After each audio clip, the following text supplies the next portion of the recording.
In this video, we will discuss the fundamentals of information security. Once we've defined the goal of information security, we will address the basic components, defining key terms and concepts that will provide you with the essential building blocks for a proper foundation and understanding InfoSec. I will then introduce you to several of the components and activities that make up the security management process. We will then also discuss information security controls as we examine the principles and methods that will be used to secure our data resources.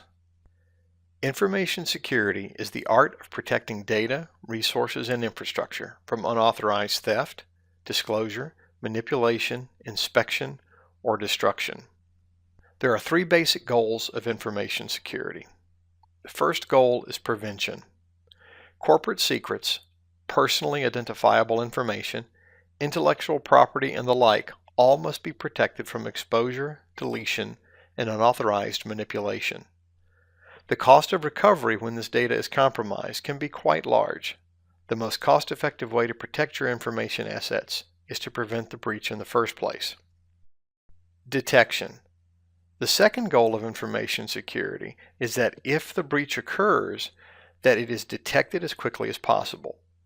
Detection allows us to stop the activity before it escalates, as well as providing the opportunity to fine-tune our policies and procedures to avoid future breaches. And lastly is recovery. Recovery is a restoration of files that were deleted or corrupted as a result of the breach. Let's define some key terms that we will be using from this point forward. First is vulnerability. A vulnerability is any weakness in design or implementation that can lead to an unexpected event which may compromise the integrity of the system. Vulnerabilities might be exposed through insufficient physical security, bugs in software and operating systems, weak or default passwords, poor infrastructure design, non-validated user input. All of these can represent vulnerabilities in our systems. The next is a threat. A threat is any action which might compromise security, whether that threat be intentional or unintentional. Thirdly is an attack. An attack is an assault on a system performed by an intelligent threat.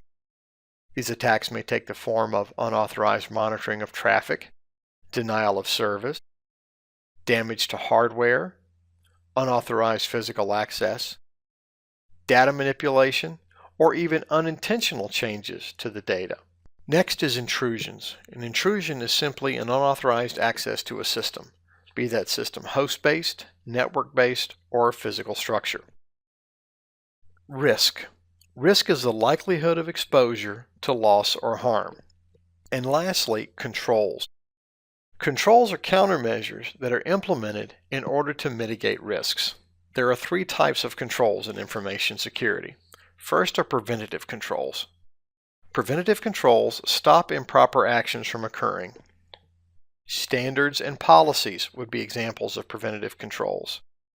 Training would be a preventative control. Even a lock on a door would be a preventative control because, again, preventative controls stop improper actions from occurring. Detective controls indicate when an improper action has occurred. An example of a detective control would be a log file or a video surveillance system. It does nothing to stop the intrusion, but it documents the intrusion.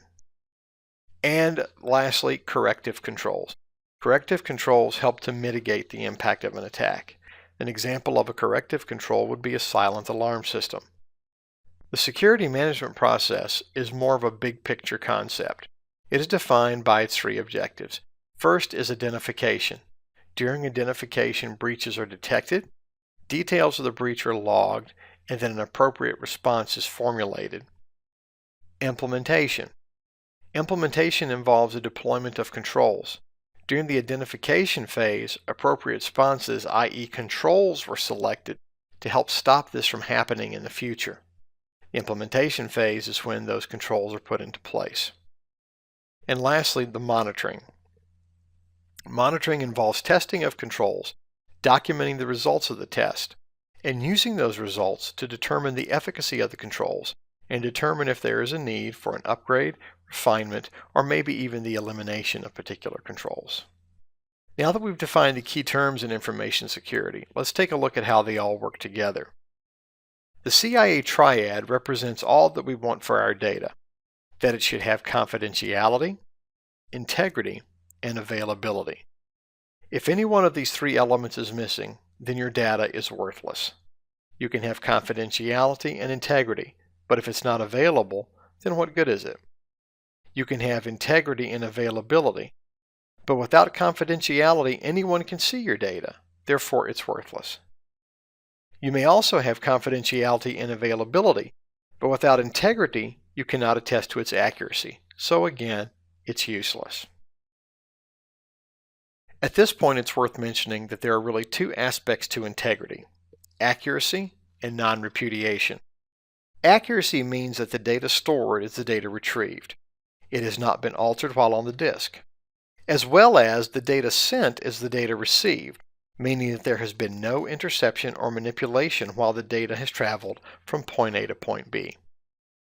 While accuracy addresses the content of the data, non-repudiation addresses the source of the data.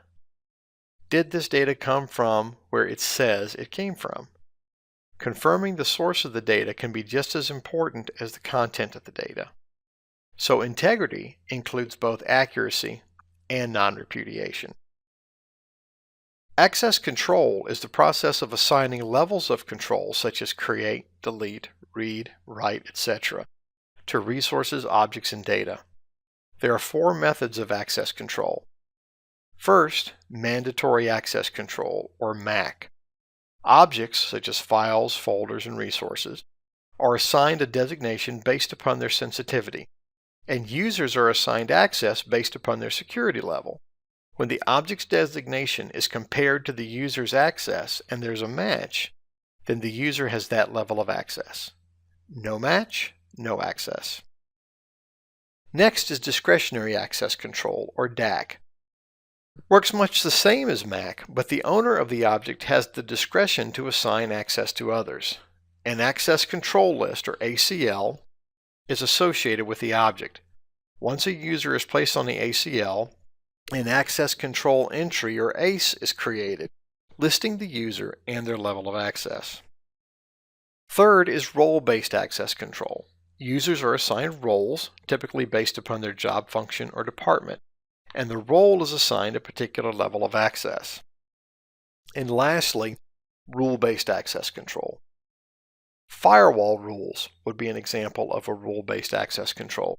There is no access assignment or discretion involved per se. The rules are examined, and if the request complies with the rules, then the access is granted. Common security practices establish a baseline against which we can measure security effectiveness. Let's take a look at a few of these practices. First is the implicit deny. This principle states that any access that is not explicitly allowed is denied. So the default level of access of any user to any object is denied, and it takes a deliberate act in order to gain access. Next is the principle of least privilege. This principle states that users should be given only the level of access required to do their job. This can include privilege bracketing, which involves granting access to perform a task, then removing that access when the task is complete. The separation of duties principle states that duties or tasks are divided up between multiple parties to prevent a single user from exceeding his authority. It is common in high security environments that no one user can both back up and restore a piece of data. The permission to restore is separated from the permission to back up. This makes it difficult for a single unauthorized person to acquire and move data. The principle of job rotation states that no user stays in a particular job for too long. This ensures cross-training, and more importantly makes it difficult for someone to perform unauthorized activities in their work for a protracted period of time. The principle of mandatory vacations states that users must take vacation time, typically at least 1 week per year, thus ensuring that someone else has to perform their tasks and during that time audit the user's normal job function and performance. And lastly is time of day restriction. This principle states that users will be less likely to perform unauthorized activities if they are not granted access to sensitive resources outside of normal working hours. In this video, we discussed the fundamentals of information security, established the goals of information security, and defined important terms. We examined the security management process and followed it up with a look at information security controls.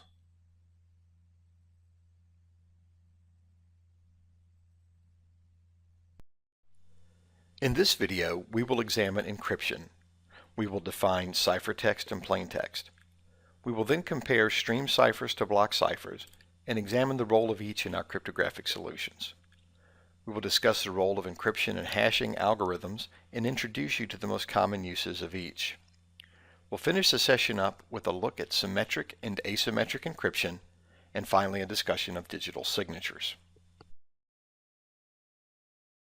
Cryptography literally means hidden writing. It is, according to Webster, the enciphering and deciphering of messages in secret code.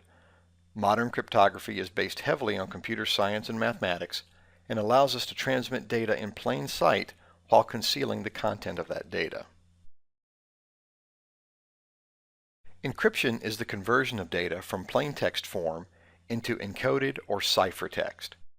Only when one possesses the prerequisite decryption information can they decode and then read the data. Encryption may be one way, intended only to verify the legitimacy of the data entered, such as in the case of a password. Or it may be two-way, allowing for the reconstitution of the data on the receiving end following the decryption process, thus allowing the data to travel in a protected state and then be read in its original form once it has reached its destination. It is this aspect of encryption which provides confidentiality. A cipher is a collection of actions used to encrypt data. The act of reversing ciphertext into plaintext is known as deciphering. A cipher differs from a code in that codes translate words or phrases into different words or phrases. But ciphers encode individual letters and bits, making the output completely unintelligible, often referred to as pseudo-random noise. There are two types of encryption ciphers, stream ciphers and block ciphers. A stream cipher encrypts data one bit at a time, literally in a stream. Each plaintext bit is encoded into ciphertext.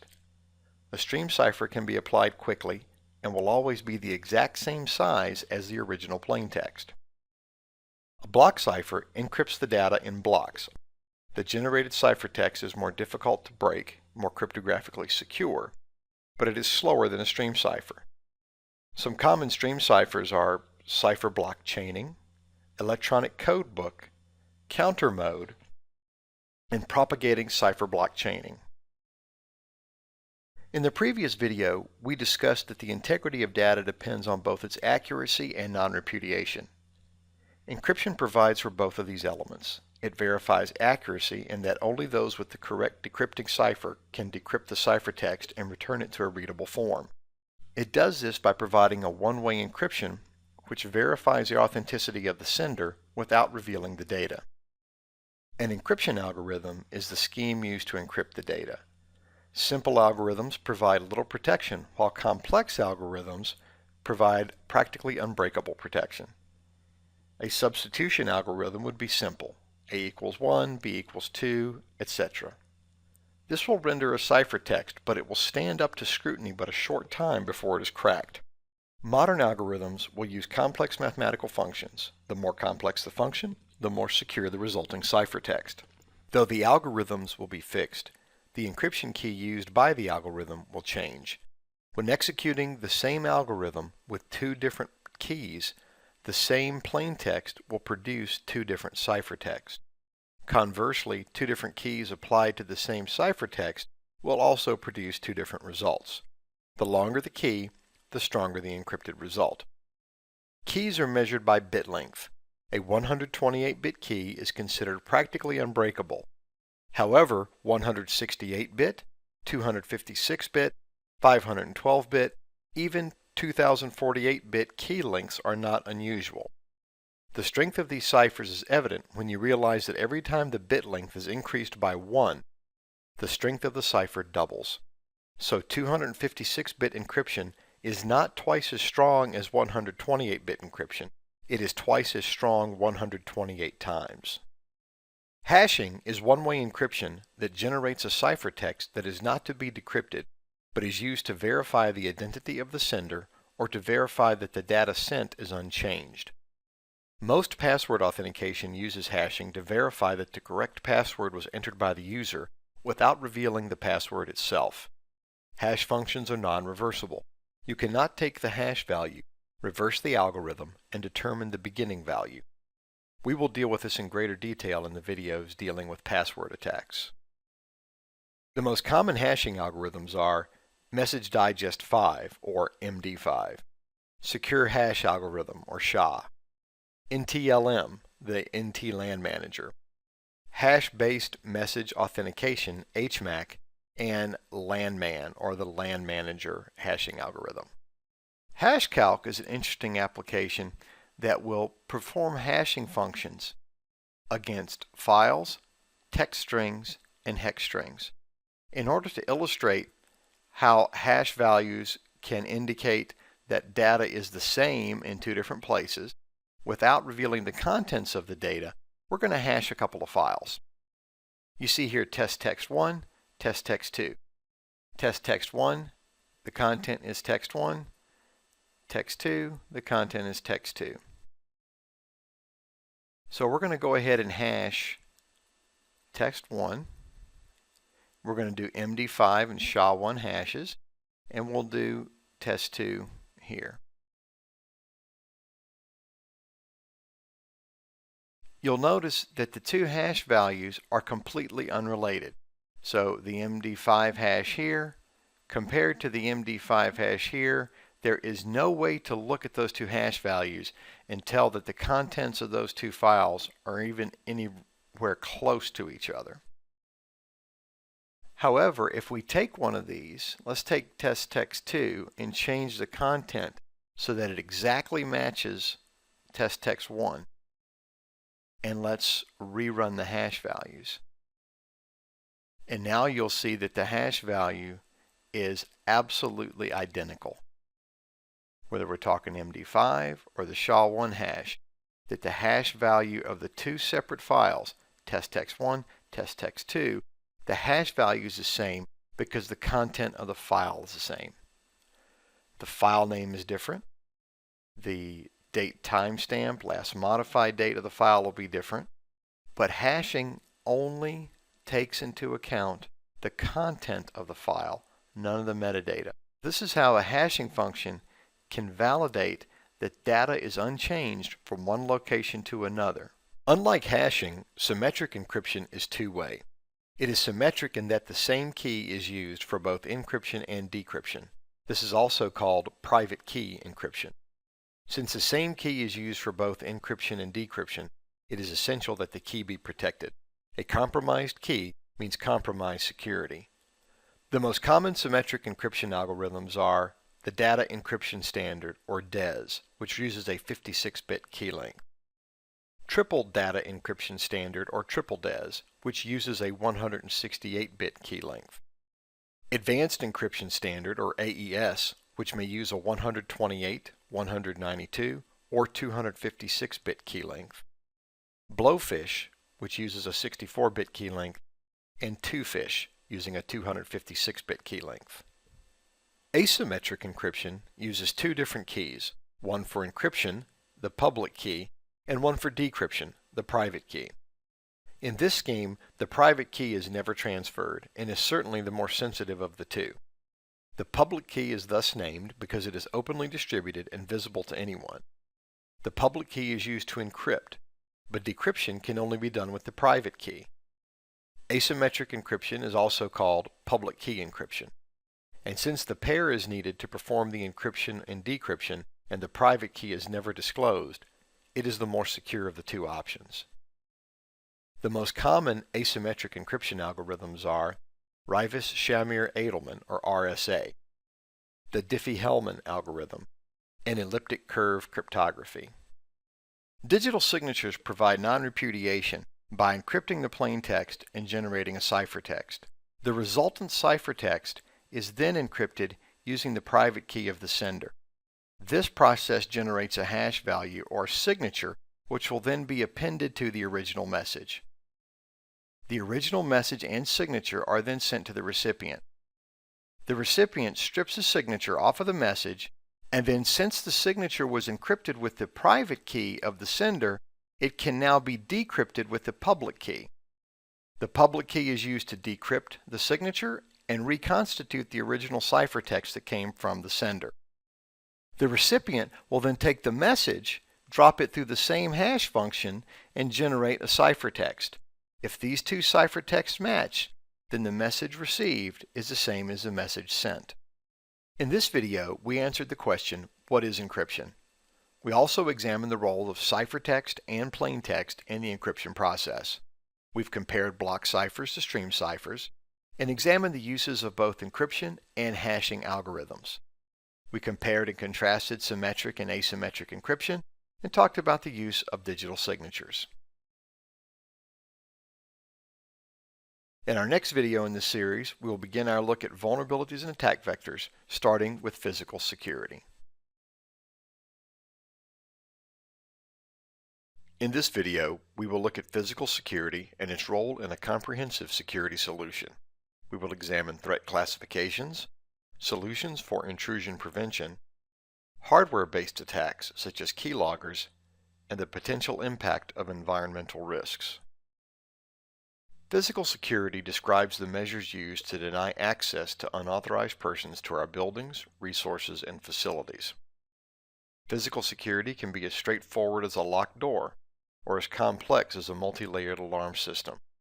Physical security is often not viewed as glamorous or as exciting as many of the logical controls that we deal with in information security, but it is most important.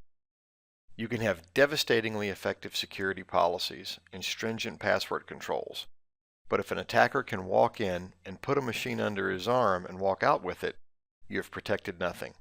Remember this, there is no password as secure as a locked door. If you don't have physical security, you have no security. But physical security is not just about keeping the wrong people out of your facility.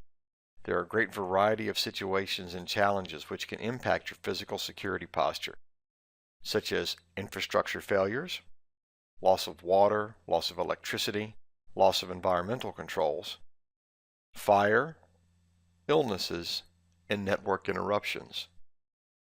There are four major classifications of physical security threats. Internal. A common internal threat would be disgruntled employees. Are there controls in place that don't just keep outsiders out, but also limit the exposure of our systems to insiders who may have malicious intent? External. We have much less control over external threats than internal, but we still must work to mitigate the risks posed. An example of an external threat could be loss of power. Most all facilities depend on a third party to provide their electricity, but we mitigate the potential for loss with uninterruptible power supplies for short-term losses, and where justified, generator units for long-term loss. Natural. We have no control over natural threats, but we need to have contingency plans in place to deal with their eventuality. Snowstorms, tornadoes, and floods are examples of natural threats. Man-made. A disgruntled employee cutting data cables would certainly be an example of a man-made threat. But threats do not have to be deliberate to impact our security posture. The utility worker that accidentally cuts our data cables does so without the malicious intent of a disgruntled employee, but the net result is the same. The likelihood of an attempted unauthorized intrusion will depend on the value of that which you are protecting. In a retail environment, it is very common for physical barriers, one example would be a bollard, to be placed in between the parking lot and the building to deter vehicles from smashing into the building. In other environments, where foot traffic is a concern, the installation of a man-trap ensures that no one is able to burst through a single door and gain entry. The beauty of a man-trap is that the attacker is now confined. locked between the two doors until the authorities arrive. But protection from physical intrusions does not have to be expensive. Placing cameras in unmanned areas will deter attempted unauthorized access. An even less expensive alternative would be the placement of fake cameras. This provides a deterrent of surveillance without costly equipment and monitoring fees. A hardware attack is an attack targeting a computer's physical components and peripherals. There can be multiple reasons for a hardware attack: theft for personal enrichment, the theft of sensitive information stored on the hardware, vandalism, and disruption of the business process. No matter what the reason, the result is the same. Again, I remind you, if you don't have physical security, you have no security. One example of a non-destructive hardware attack would be a hardware keylogger. We will discuss software keyloggers in a subsequent video, but for now let's stick to the danger posed by the hardware keylogger. A lack of physical security can make it possible for this device to be placed in line between the keyboard and the user's computer. There is no encryption that will defeat what the keylogger will do, and only specialized software will make it detectable. The keylogger is simply a pass-through device that records keyboard activity and passes the input to the PC. They are relatively inexpensive and devastatingly effective.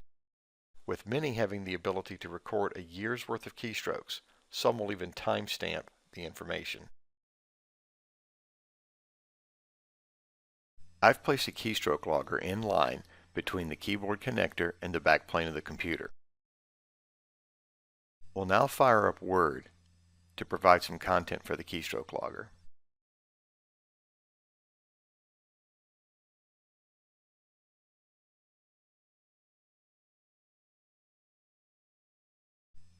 I will also make sure to intentionally make an error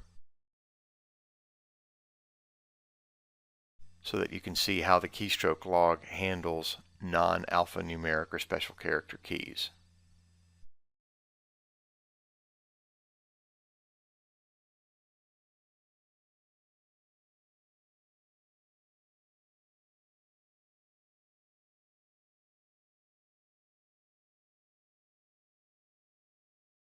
So I'll close Word and open up a simple text editor. Keystroke logger tends to work best in a less formatted environment, and bring up Notepad.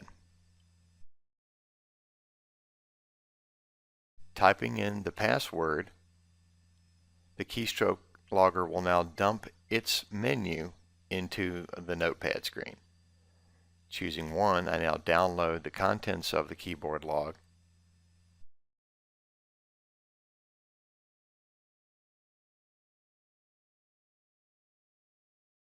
You'll notice the Control Escape characters that were used to bring up the Start pane in Windows 8.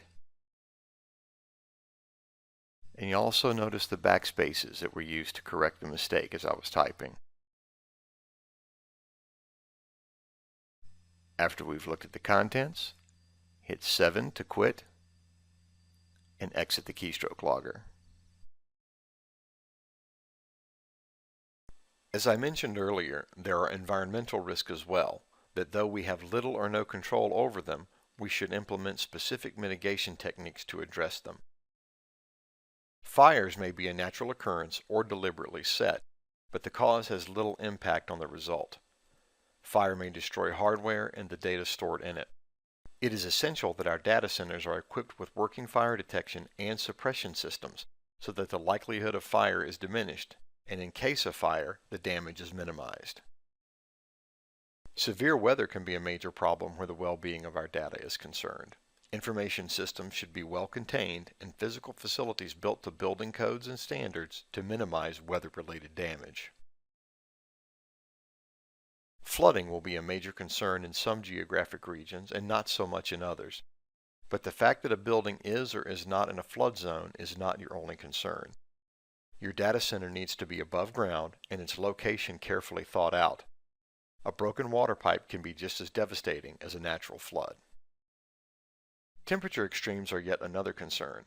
The loss of environmental controls in your data center can very quickly lead to operating temperatures which will destroy hardware, and if not permanently destroy data, certainly interrupt the normal flow of business while backups are being restored to this or an alternate location.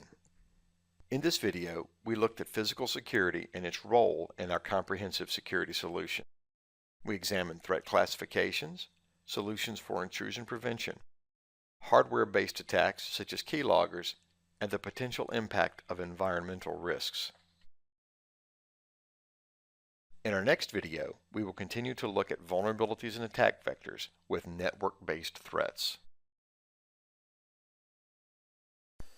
In this video, we will examine the DoD networking model, compare the functions of TCP versus UDP, define sockets, and explain their purpose.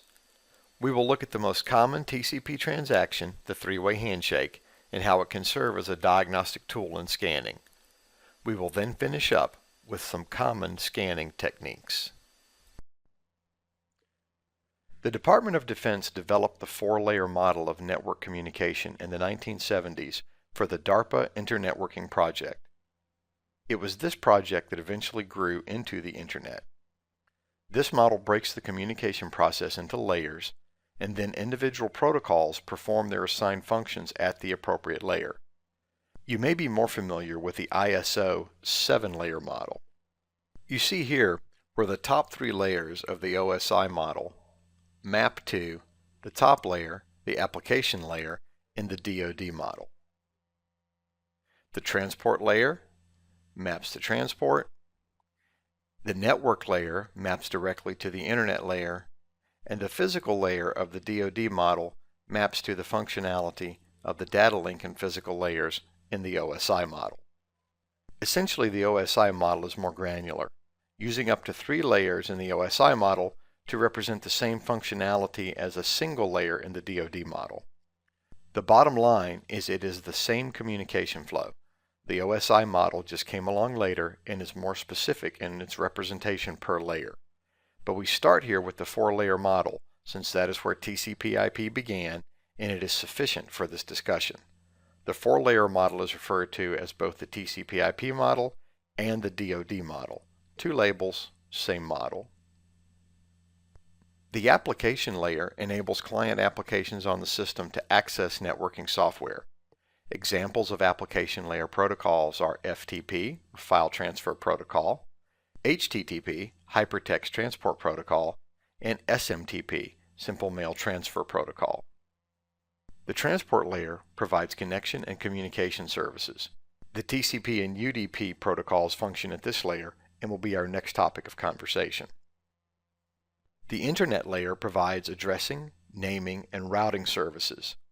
IP, the Internet Protocol, DHCP, Dynamic Host Configuration Protocol, and ICMP, the Internet Control Messaging Protocol, all function at the Internet layer. And the physical layer defines valid signals and transmissions for the network interface card and network media. There are multiple Ethernet and wireless specifications that map to the physical layer, and it is not specific to TCP/IP. For the purposes of this discussion, we're going to focus on the transport layer protocols, TCP and UDP. TCP is a connection-oriented communication protocol that provides verification of the successful receipt of data. When the transmission is complete, the connection is released. This would be analogous to a telephone conversation. There is a connection request, a positive response, transfer of data, verification of successful receipt, all followed by an agreement to disconnect. TCP is used when reliability is important and retransmission is possible. UDP is a connection-less oriented communication protocol that delivers speed in lieu of reliability. A best effort communication to be used when verification is impractical. This would be analogous to a television broadcast. The information is sent out with no immediate verification of receipt. UDP is used when speed is paramount and there is no opportunity to resend data, as in a streaming video or voice over IP phone connection. Each protocol has 65,536 ports associated with it. These ports provide logical endpoints for communication. This allows a single host to perform multiple functions at the same time. The endpoint in the communication is expressed as a socket, which is the address of the computer, followed by the port number to which the communication is addressed. Think of it as an office building where there's one address but a different suite number for each office. When a machine is scanned, we can determine which ports the computer is listening on. In other words, what protocols are active on the machine. The response of the machine to these scans can yield a wealth of information, from what services and applications are running on the machine to what operating system the computer is running.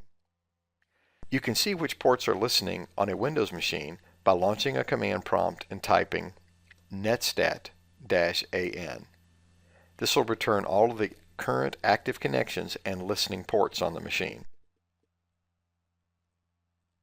For the purpose of this video, we are going to focus exclusively on scanning for TCP ports. Port scanning is a pre-attack activity in which target machines are queried and the attacker then receives the response indicating the state of the ports on the target. For the most part, scanning involves crafting packets with specific TCP flags set and then waiting to see the response to the flags on the packet that the target received.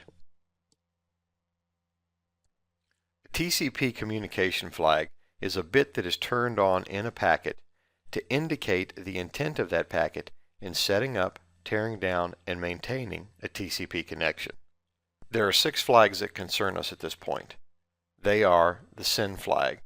SYN is the synchronized flag. It is basically a request to communicate. ACK. ACK is the acknowledged flag. It is used to acknowledge the receipt of the previous packet. FIN is the finished flag. It is used to indicate that the sending computer has finished sending the data. Reset is a reset flag. It is used to terminate the connection. Push is the push flag. It is used to indicate to the receiving machine that the data should be pushed to the application immediately. Urge is the urgent flag. It is mostly deprecated, but indicates that the data is urgent and should be prioritized by the application. Now that we've looked at the flags, let's look at the most common transaction in a TCP connection, the three-way handshake. The three-way handshake is the exchange that sets up a TCP connection. The computer requesting the connection will send a packet to the receiving computer with the SYN flag set. This is the synchronized request. The receiving computer then responds with a packet with the SYN and ACK flags set. The SYN flag indicates that this machine is willing to connect, and the ACK flag acknowledges receipt of the previous packet. The requesting computer then responds with an ACK, acknowledging receipt of the previous packet, thus completing the connection. This is the exchange when the targeted computer is listening on the port requested.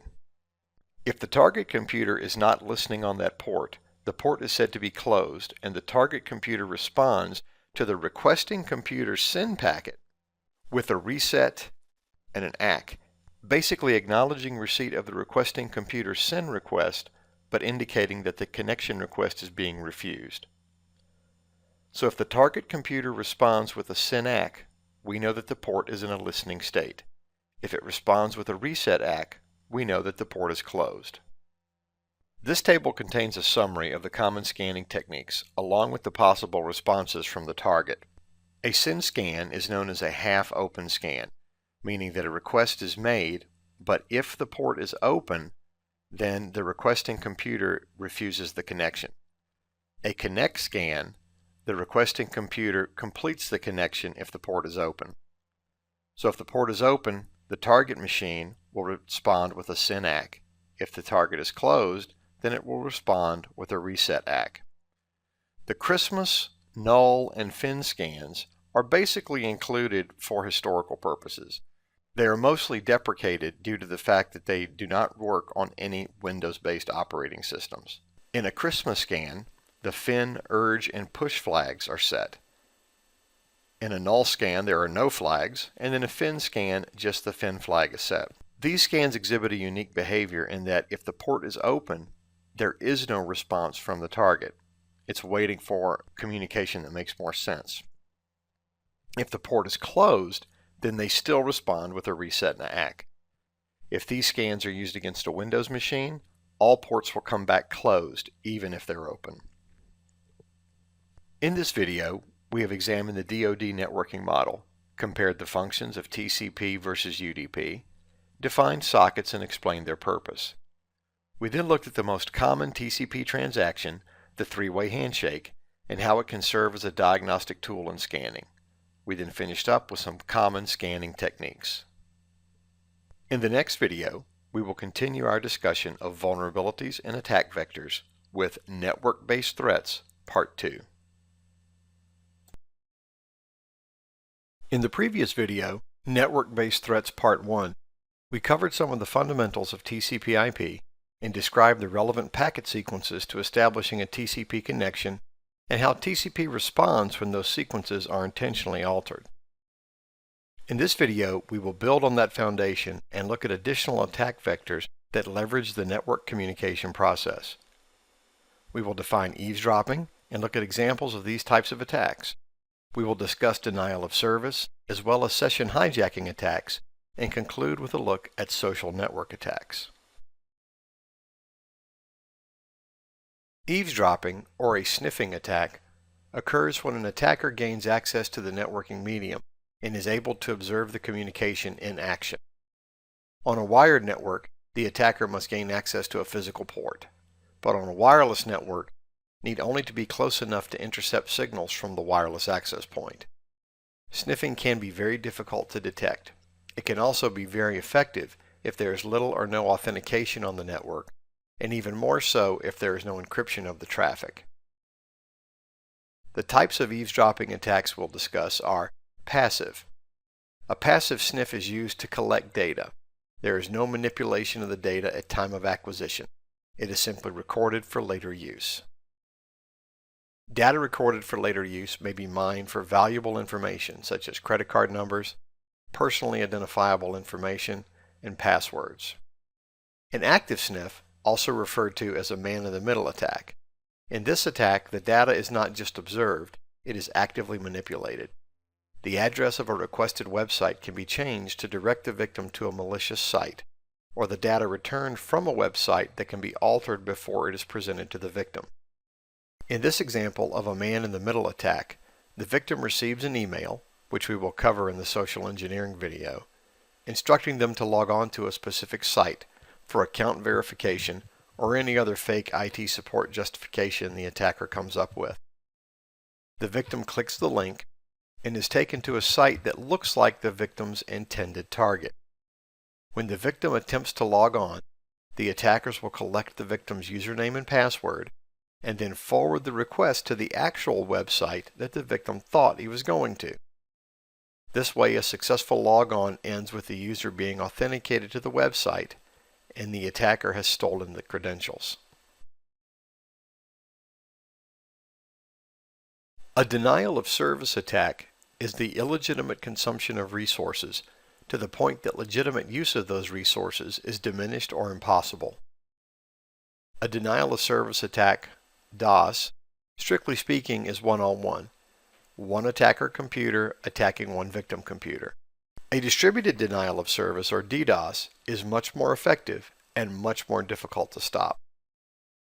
In a DDoS attack, the attacker will utilize a botnet. A botnet is a network of bots derived from robots or zombie machines that have been taken over through the introduction of a Trojan or some other piece of malicious software. The malicious software, or malware, then makes it possible for the attacker to remotely control the individual bots and point them in a simultaneous attack launched against the intended victim. This attack is difficult to stop for two reasons. First, any denial of service is consuming resources that you placed on the internet for consumption. So stopping the attack by taking down the resource is surrendering to the attack.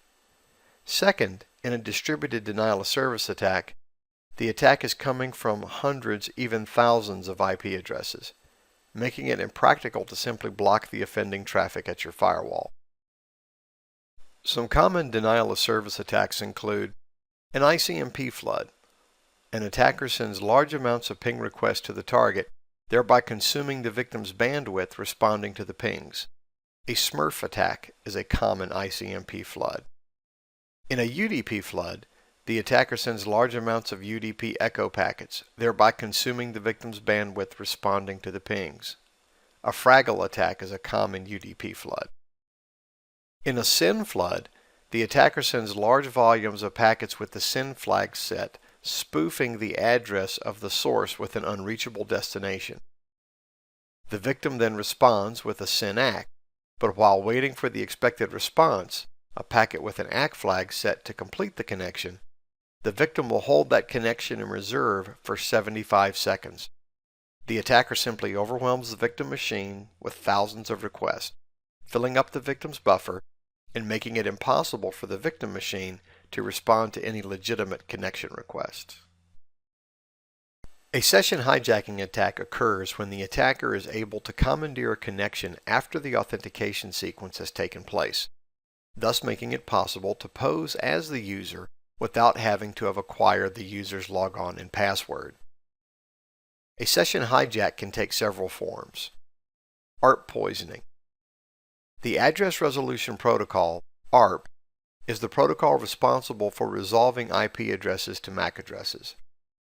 All communication eventually comes down to the MAC address, so if an attacker can update the victim's ARP cache with erroneous information, then the attacker can transparently place himself in the middle of a network communication. Tools for poisoning ARP are readily available, and TCP/IP provides no mechanism for validating an ARP update, making ARP poisoning as lethal as it is stealthy. DNS provides resolution for user-friendly host names, such as howtonetwork.com, to numeric IP addresses, 184.172.159.195. TCP/IP does nothing natively to verify the legitimacy of a DNS response subsequent to a name resolution request.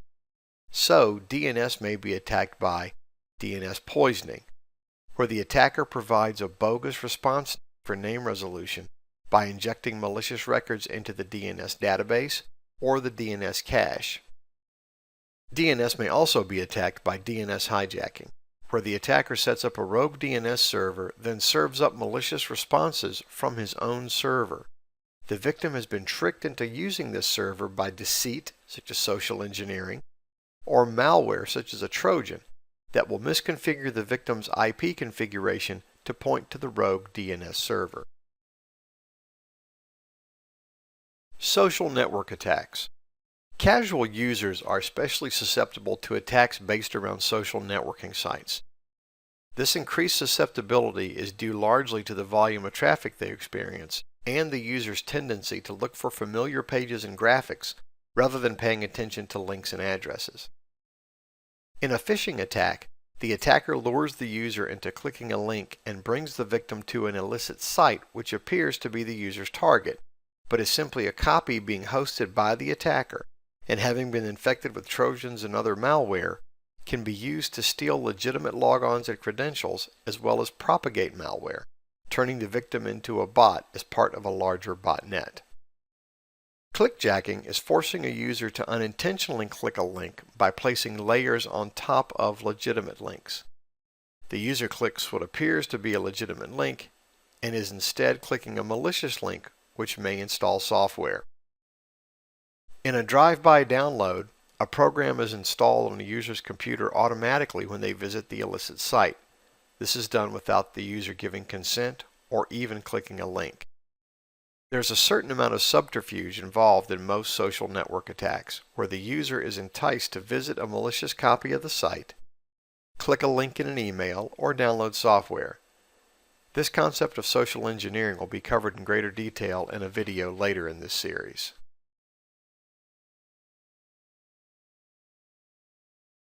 In this video, we defined eavesdropping and looked at examples of eavesdropping attacks.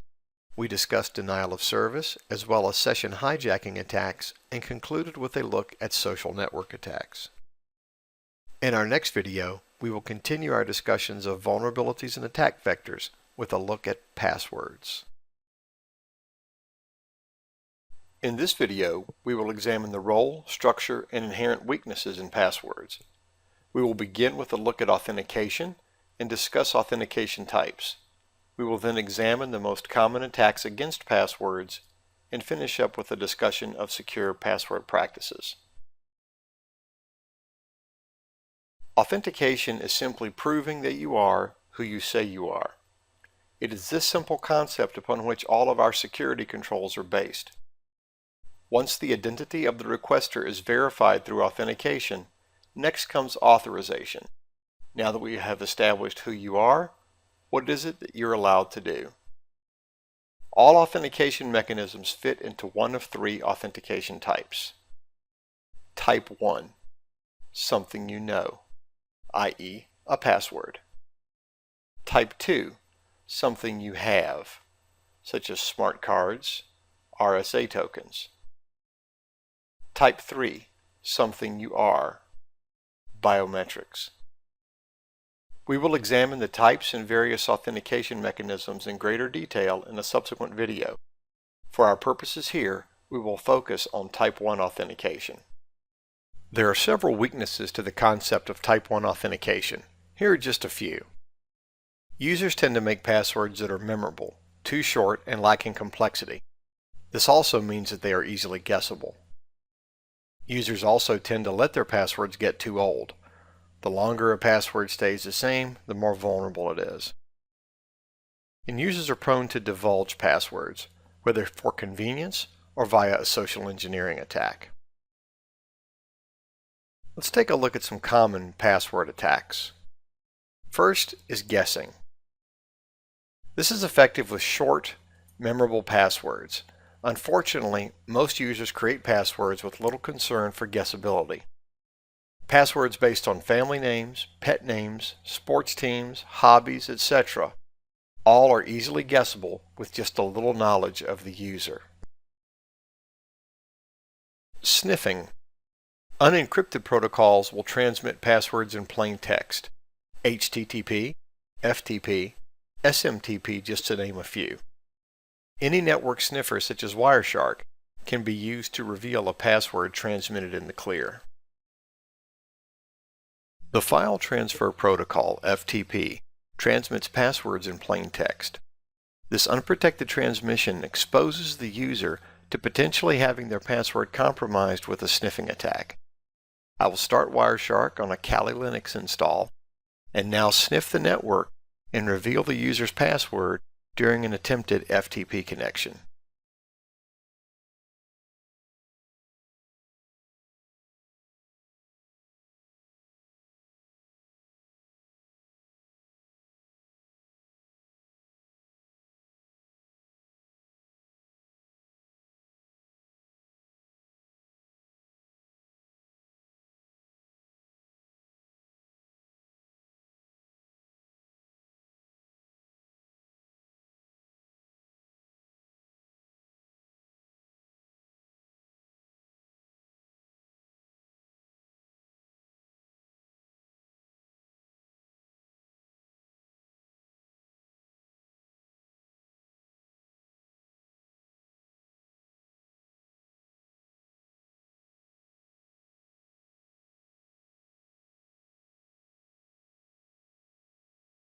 Dictionary attack. In encrypted password schemes, the password is put through a hashing process, such as MD5 or SHA, and the encrypted hash value is transmitted over the wire. Remember from our hashing discussion in the cryptography video that these hash values are irreversible, but the hashing algorithm itself is known. So in a dictionary attack, the software will hash each line of a text file, known as a dictionary file. The hashes generated from the text file are compared to the known hashes which were extracted from the computer or sniffed off of the network. When a generated hash matches the known hash, the password is then revealed. This is why it is essential that your passwords are not words from a dictionary. And don't think that substituting @ for A's and 3's for E's will protect you. The password cracking software does that as well. And processing more than 1,000 hashes a second can go through many tens of thousands of passwords in a brief period of time. Cain Enable is a free password cracking utility which will perform a dictionary attack against hashes exported from a system or extracted from the network. I will export the hashes from this machine and subject them to an LM hash attack.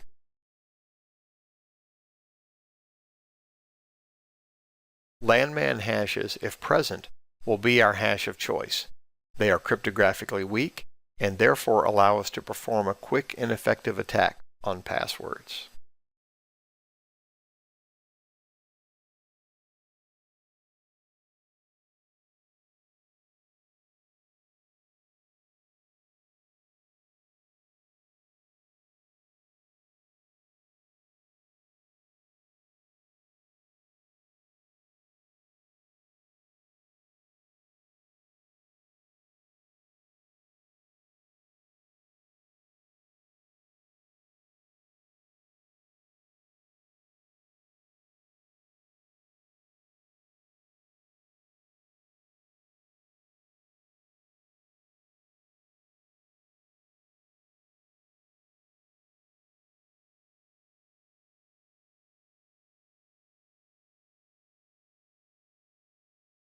Brute force attack. Unlike a dictionary attack, which will work against weak passwords, a brute force attack will work against any password. It's just a matter of time. Even with today's impressive computer processing speeds, it is possible to create a password that is long enough that it is practically unbreakable. Average processing time in the tens of millions of years is not unheard of. The key is length. A short password can be brute forced in a matter of weeks or even days. A 4-character password can be brute forced in under 9 seconds. A 6-character password, less than 1 day. A 7-character password takes almost 94 days. Increase that password to 10 characters and you're looking at more than 218,000 years to brute force it. Modern operating systems will allow up to a 128-character password. So make your passwords as long as possible. The only way to make a password truly secure is to make it long. Rainbow tables. A rainbow table is a database of pre-computed hash values. You simply look up the hash that has been extracted from the computer or network, and that will reveal the password. The problem with rainbow tables is that they are very large. A rainbow table of every hash for a password length of 7 characters would be more than 1 terabyte. That's 1024 gigabytes. 8 characters would yield a 107 terabyte file, and 9 characters would yield a file more than 9.9 petabytes. That's 10,380,000 gigabytes. So you can see that though theoretically effective, it is large, unwieldy, and by virtue of its size can be made impractical against passwords of significant length. There are some things that you can do to ensure that your passwords are safe. First, there are a few things to avoid. Don't use guessable passwords, passwords that contain personal information, or passwords found in dictionaries. And there are also some things you must include to ensure that your passwords are safe. Do use long passwords. Passwords can be up to 128 characters in length. Use passphrases. Spaces are valid characters in a password, so make it a phrase. This will all but eliminate the dictionary attack from being a threat. And use frequent password changes. The shorter a password is, the more important that it is not allowed to age significantly. To be effective, a brute force attack would have to be restarted every time the password is changed. So if a password is long enough that brute forcing it would take years, and the password is reset every month, then the attack is rendered useless. In this video, we examined the role, structure, and inherent weaknesses in passwords. We began with a look at authentication types, followed that with an examination of the most common attacks against passwords, and finished up with secure password practices. In the next video, we will continue our look at vulnerabilities and attack vectors with a look at malware. In this video, we will examine malicious software or malware. We will define the different classes of malware and examine the dangers presented by each. We will then finish up with a summary of the controls that can help to protect from malware infection and minimize damage in case of infection. Malware is a generic term that encompasses many different types of software, some classified by their method of spreading from victim to victim, others classified by certain telltale behaviors. The most well-known type of malware, a virus, is code that spreads from one computer to another by attaching itself to legitimate files, disk boot sectors, or documents. The viral code then executes when the file with which it is associated is opened. Viruses often act as a foothold or initial compromise, opening the way for further attack vectors. Viruses are typically spread through file downloads and email attachments, as well as infected flash drives and disks being shared from user to user. Antivirus companies continuously monitor the internet looking for new pieces of malware by placing honeypots in honeynets, computers and networks placed online with the goal of being infected, so that malware is detected as quickly as possible. According to Symantec, in 2011, there were 55,000 pieces of malware being generated every day. That's a new piece of malware every 1.6 seconds. There are over a dozen different categories of viruses differentiated by what they infect and how they infect it. Sparse infectors, cluster, file, boot sector, encryption, polymorphic, cavity, and file extension viruses, just to name a few. A worm is software that spreads from one computer to another via the network. After the initial infection, a worm is self-propagating and needs no human assistance to infect its victim. Worms are commonly written to replicate and spread across a network as quickly as possible. This rapid infection rate is then leveraged to install backdoors in infected machines that can allow one-on-one access to the attacker, or more likely, install a bot, making the computer part of a much larger botnet. A worm can be written to do anything that a virus can do. They are distinguished only by their method of infection. A worm can replicate itself and use memory, where a virus attaches itself to another program. A worm spreads on its own, whereas a virus needs your help to install it. Worms have been made much less effective in recent years due to the use of host-based firewalls. A Trojan is malware that is embedded within a seemingly harmless piece of software that the user voluntarily installs or opens. Historically, Trojans have been used to deliver keystroke loggers, unannounced backdoor access, botnets, and e-banking man-in-the-browser attacks. In this demo, I will create a Trojan and embed backdoor access into the user's machine inside of a seemingly harmless JPEG. And for the purposes of illustration, I will give it a PDF icon.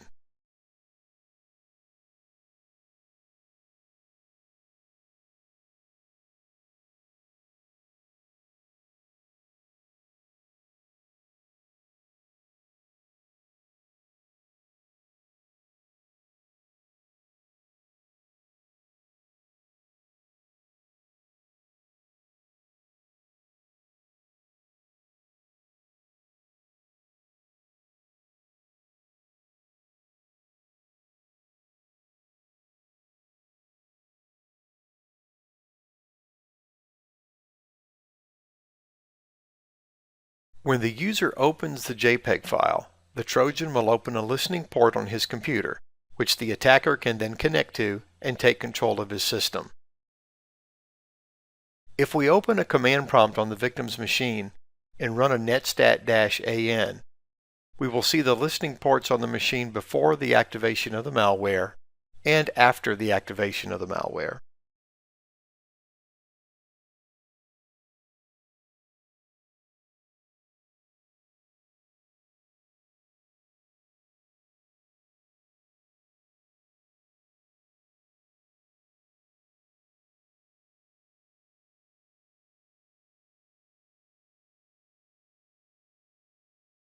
Compared side by side, you can see the newly opened listening port.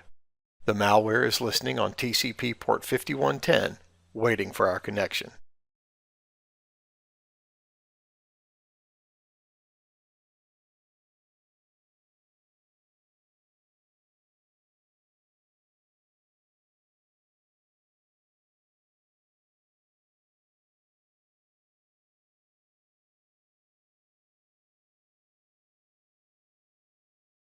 This remote access Trojan, or RAT, will allow us to be mischievous, or we can choose to be downright malicious. Our activity here is mostly harmless, but the same principles apply for the injection of bot software or anything else of a malicious nature.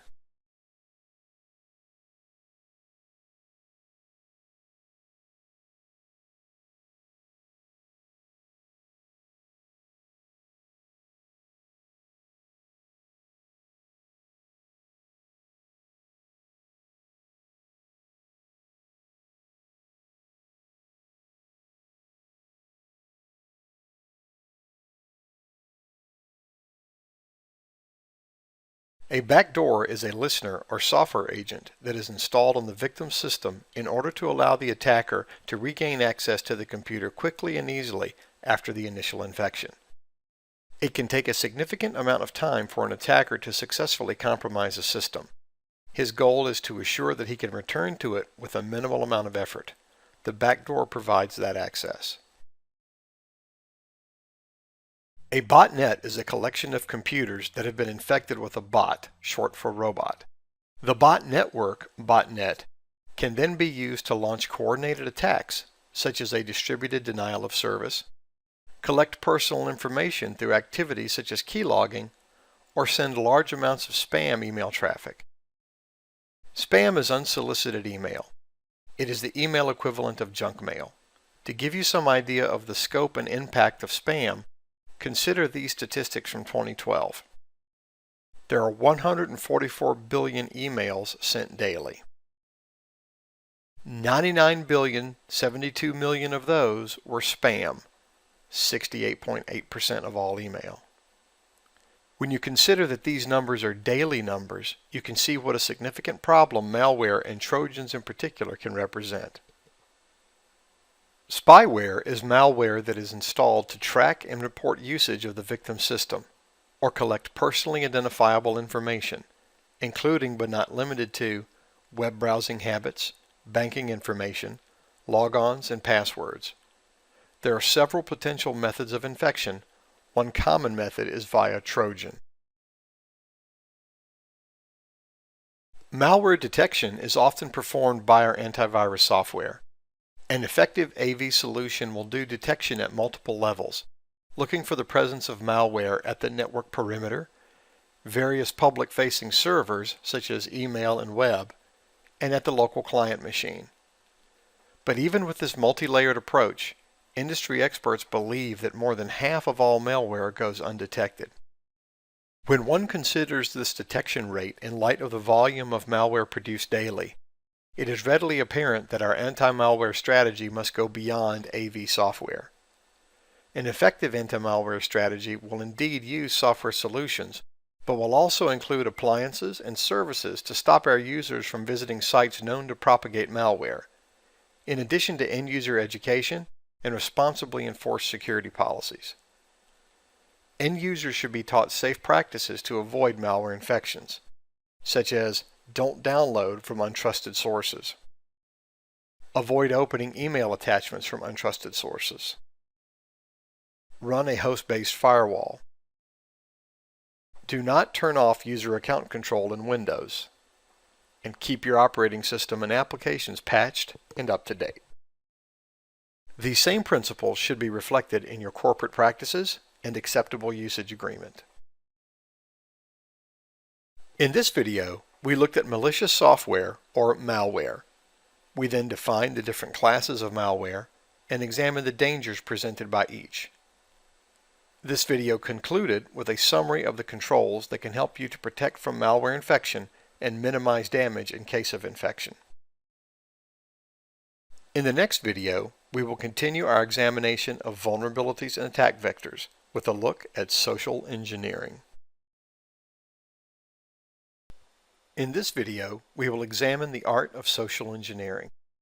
We will then discuss various types of social engineering attacks, both technical and non-technical in nature.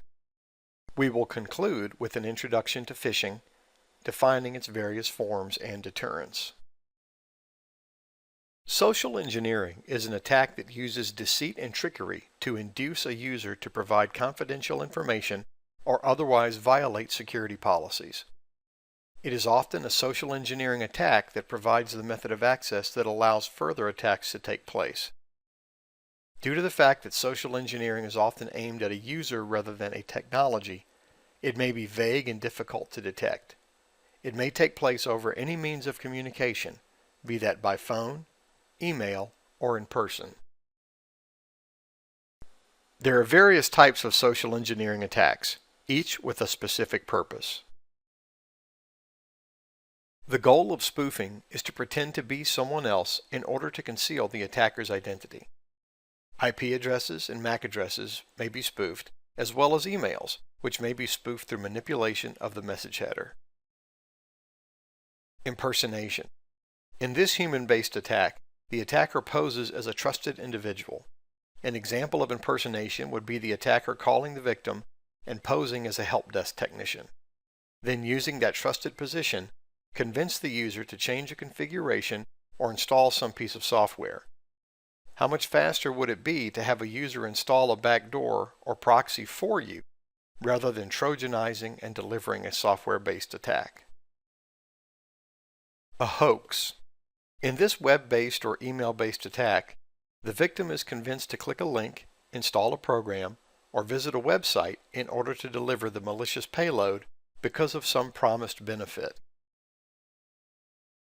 Here's an example of a phishing email that seeks to entice the user to click to fill out a tax refund request form because the Internal Revenue Service has determined that they owe you money. There is one indication of the malicious intent of this message before we even get to the link. First, no U.S. government agency would place the $ after the amount. That's just not the proper notation in U.S. English, and would immediately call the source of the email into question. Then we look at the link. The social engineering of this email did not stop with the inducement to click. The attacker has even secured a URL which at first glimpse might appear to be legitimate. But irs-central.net is not the U.S. Internal Revenue Service. That is irs.gov. All United States governmental sites are .gov domains, not .net. But again, this may be close enough where the casual observer would be comfortable enough to click the link. Once the link is clicked, it is already too late to stop the delivery of the intended malware. There are other equally effective attacks that are completely non-technical in nature. Shoulder surfing. Peering over someone's shoulder while they type their password is shoulder surfing. It is not particularly easy to do with the unaided eye due to the speed at which most people type, but this can be overcome with a video recording being taken from a phone or other mobile device. Tailgating. In this attack, the perpetrator gains physical entry through an otherwise secure entrance by an employee holding the door open for them while carrying something, or slipping in behind the employee as they scan their badge to walk in. Dumpster diving. In this attack, the victim's trash is sorted through looking for personal information that has been discarded and not shred. Non-technical attacks are best addressed through user education followed by consistent enforcement of security policies. In a phishing attack, the attacker sends an email, usually from a financial institution, claiming that the target needs to click the link, oddly enough, for account verification for security purposes. The victim clicks on the link and is taken to a site which is a copy of the legitimate site, except that the logon function has been replaced, and will simply record the username-password combination along with any other voluntarily submitted data. Not every potential victim will fall for this type of attack. According to industry estimates, in 2012 there were 316,800,000,000 phishing emails sent every day. With that kind of volume, it's easy to see why an attacker only needs a very small percentage of click-throughs to make their efforts pay off. In this example, you see that the bank logo is right and the page looks legitimate. That is, until you look at what they're asking for. User ID, password, email address, debit card number, expiration date, and PIN. This is all of the information that anyone would need to drain an account, and a bank will never ask you for this type of account verification.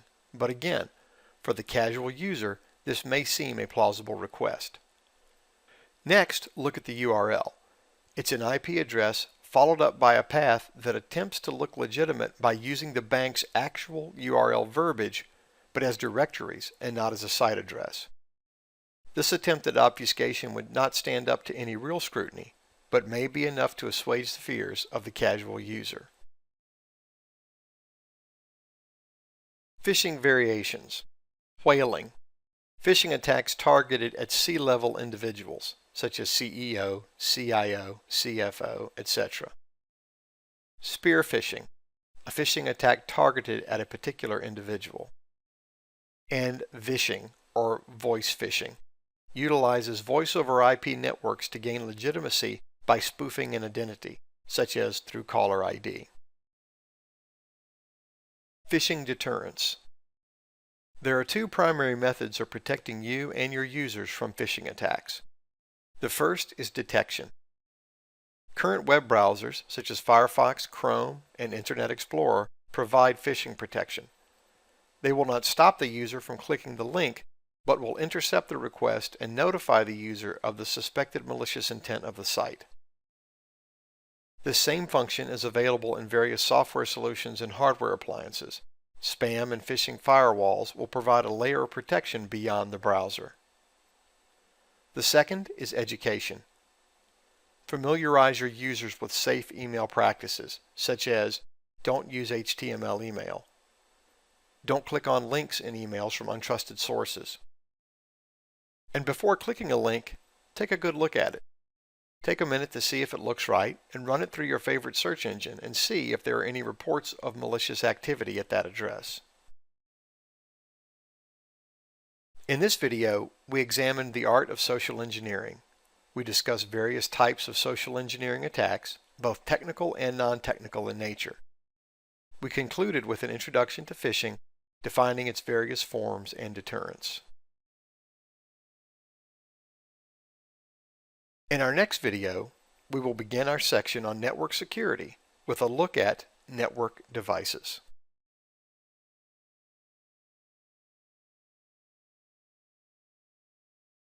In order to secure a network, one must understand the devices and technologies that we use every day. In this video, we will define the basic network components, review the OSI network communication model, and then look at the roles of routers, switches, and firewalls in our networks. There are several components that make up a network. Device. Any hardware that participates in network communication, such as computers, servers, printers, tablets, and smartphones. Protocol. A definition of rules and conventions that govern communication between network devices. Think of a protocol as a language. Just as words have meanings, and those meanings govern how we communicate verbally, protocols provide rules for communication and define the structure within which that communication takes place. Media. Carries the signals between devices on the network. There are two basic types of media. Bound media, which is physical in nature, i.e., a wired network such as Ethernet, and unbound media, which is not physical, i.e., wireless, such as 802.11g networking. Network adapter. The hardware which takes a signal off of the media and presents it to the network device. In the video on Network-Based Threats Part 1, we were introduced to the OSI model. The purpose of this model is to illustrate the process of network communication. The various processes necessary for network communication have been broken down and divided into 7 distinct layers. Each layer is responsible for taking the information from the layer above it or below it, performing its specific functions, and then passing the data on to the next layer. The 7 layers of the OSI model are application, presentation, session, transport, network, data link, and physical. The layers are often designated by layer number. They number from the bottom up, physical being L1, data link being L2, and so on. Each layer is responsible for a discrete portion of the communication process. The application layer, L7, is the layer that takes the information from the application and begins its transmission process, and conversely ends the process on the receiving machine. The application layer identifies the communication partner, verifies resource availability, and synchronizes communication. Examples of application layer protocols would be HTTP, FTP, and SMTP. The presentation layer, L6, translates the data from the networking format to the application format. The presentation layer is responsible for compression-decompression and encryption-decryption of the data. The session layer, L5, opens, closes, and manages the sessions between the application processes of the two computers in the session. The transport layer, L4, provides seamless transfer of data to the upper layers of the model, providing end-to-end error recovery and flow control. TCP and UDP are Layer 4 protocols. The network layer, L3, provides switching, routing, and logical addressing of the packets. IP is a network layer protocol. The data link layer, L2, is responsible for encoding and decoding the data into a flow of bits. The data link layer is made up of two sublayers, the MAC, Media Access Control, and LLC, Logical Link Control. These sublayers deal with the computer's physical address and how it negotiates access to the media.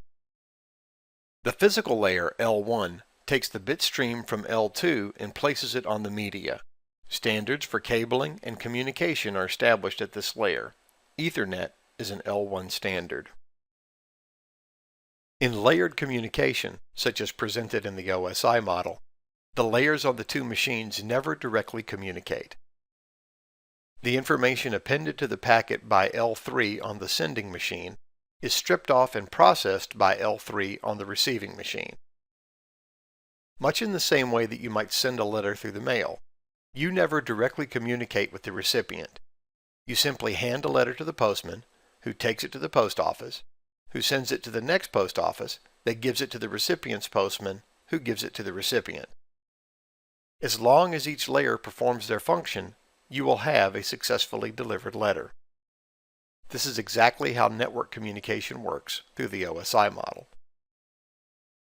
Network devices provide differing levels of connectivity and function at particular layers of the OSI model.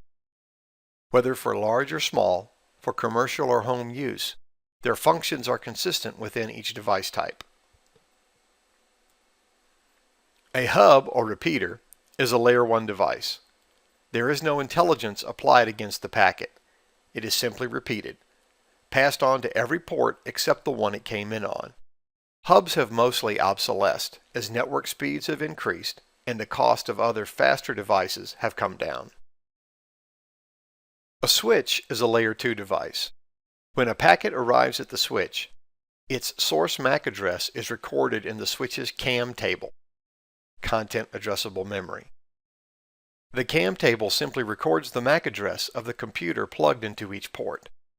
So when the switch receives a unicast one-to-one communication, it only sends that traffic to the port that the target of the communication is plugged into. When the switch receives a broadcast one-to-many communication, it will send the traffic to every port except the one it came in on. A router is a Layer 3 device. A router moves traffic from one logical subnet to a different logical subnet. So it gives us greater scalability in that we communicate beyond our own network. But the networks still must use the same protocol. Routers will route traffic through the shortest, fastest path to a destination, do not pass broadcast traffic, and can be configured to filter network traffic as well.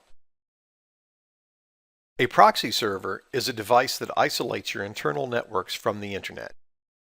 It does this by downloading and caching files on behalf of your client machines.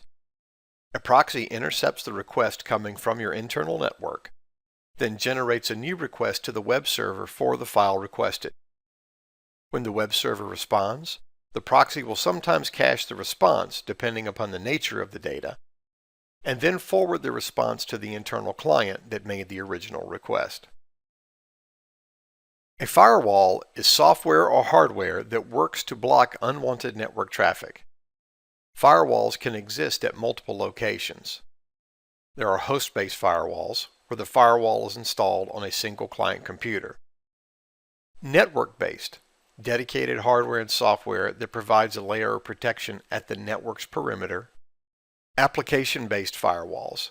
This firewall looks for specific input that may be malicious and protects your web server, database server, etc. from receiving the suspicious traffic.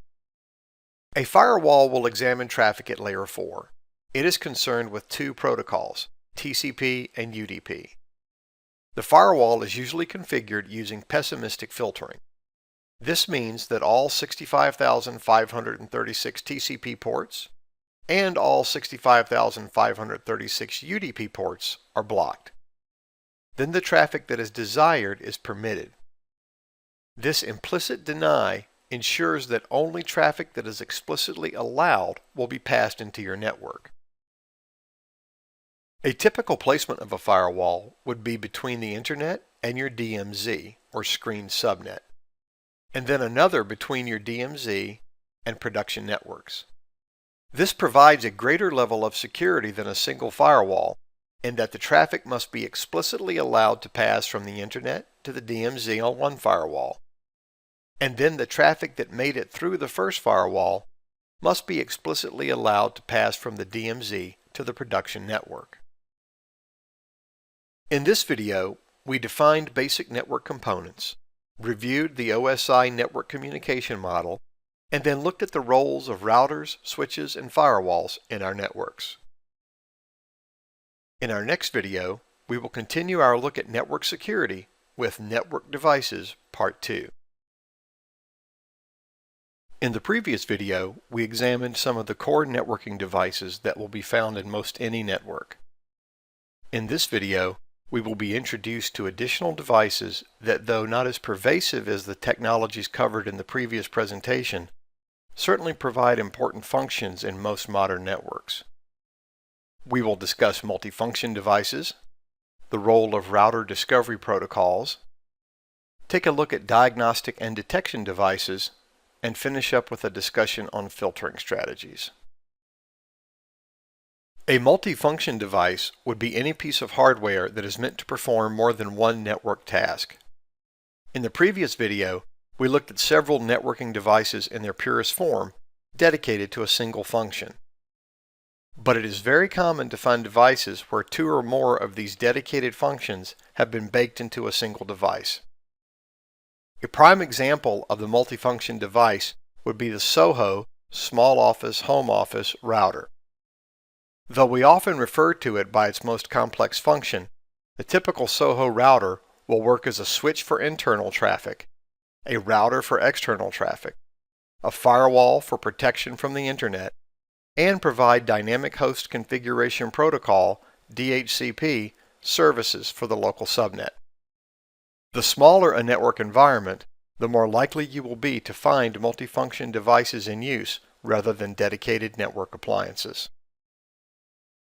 The job of a router is to find the least cost route for your packets to get from network A to network B.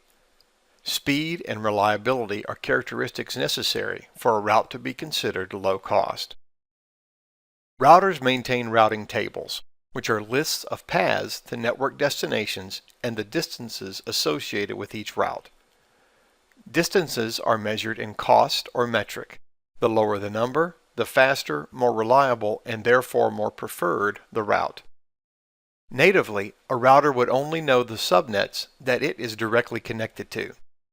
So in order to learn routes to other networks, the router will exchange routing information with its neighbors.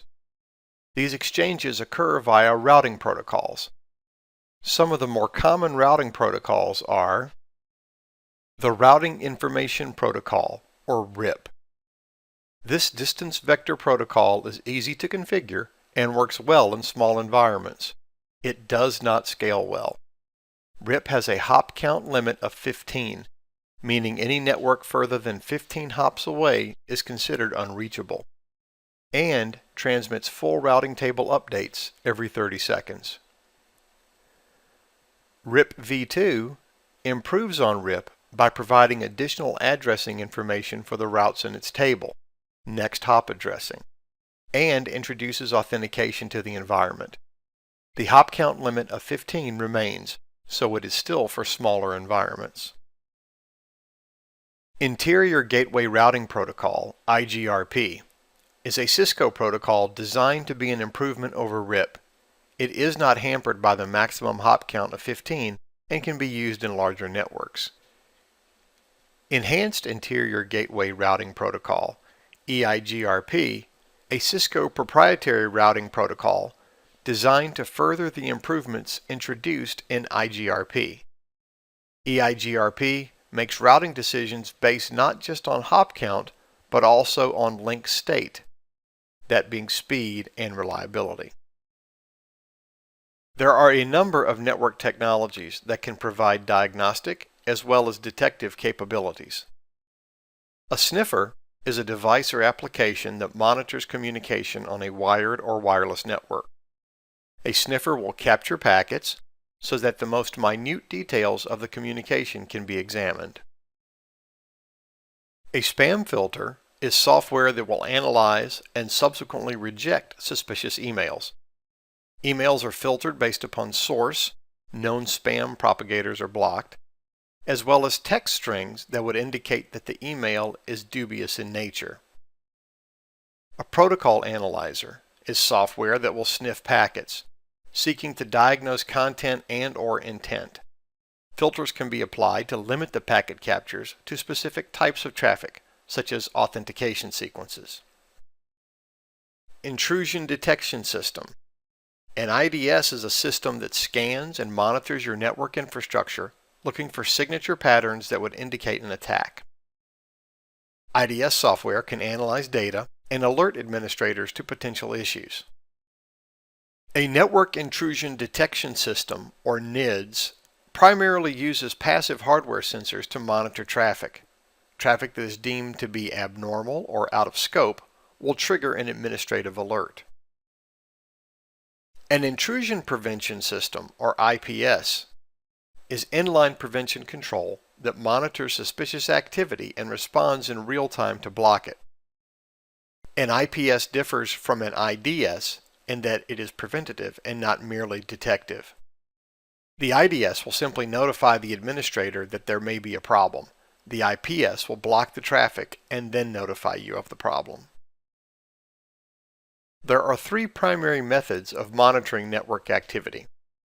Behavior-based monitoring. This system detects changes in normal network behavior and alerts you when such behavior is detected. The system learns over time what normal behavior on your network looks like. Signature-based monitoring.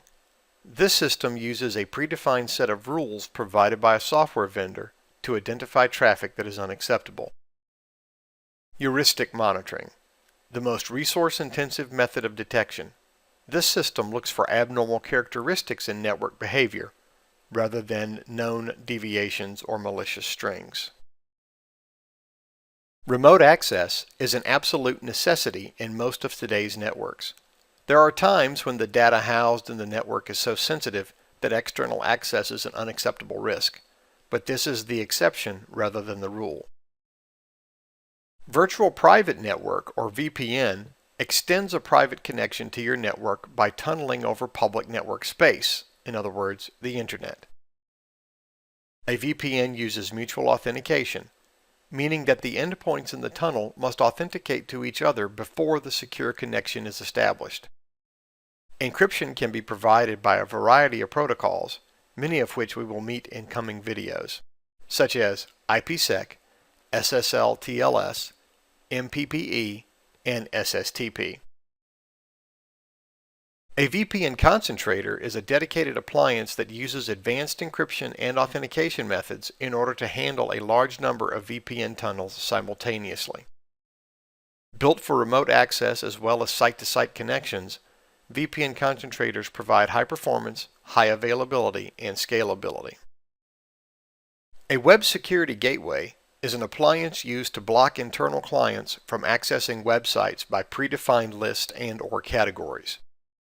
In addition to this site filtering, the gateway is able to track usage and report on user activity, as well as perform packet analysis in order to protect from malware threats.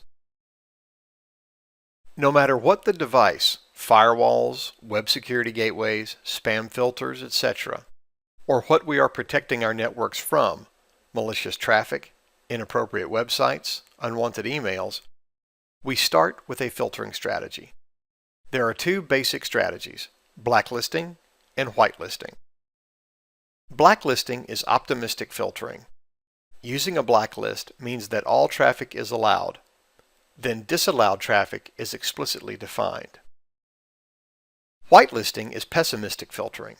Using a whitelist means that all traffic is denied. Then allowed traffic is explicitly defined. Generally speaking, pessimistic filtering would be the most secure, but this is the source of frequent debate and will vary from situation to situation. In this video, we discussed multifunction devices, the role of router discovery protocols, took a look at diagnostic and detection devices, and finished up with a discussion on filtering strategies. In the next video, we will continue the network security section with a look at network protocols, Part 1. In this video, we will examine IPv4 and discuss IP addressing, the binary to decimal conversion process, and subnet masking. We will then conclude with a brief introduction to IPv6.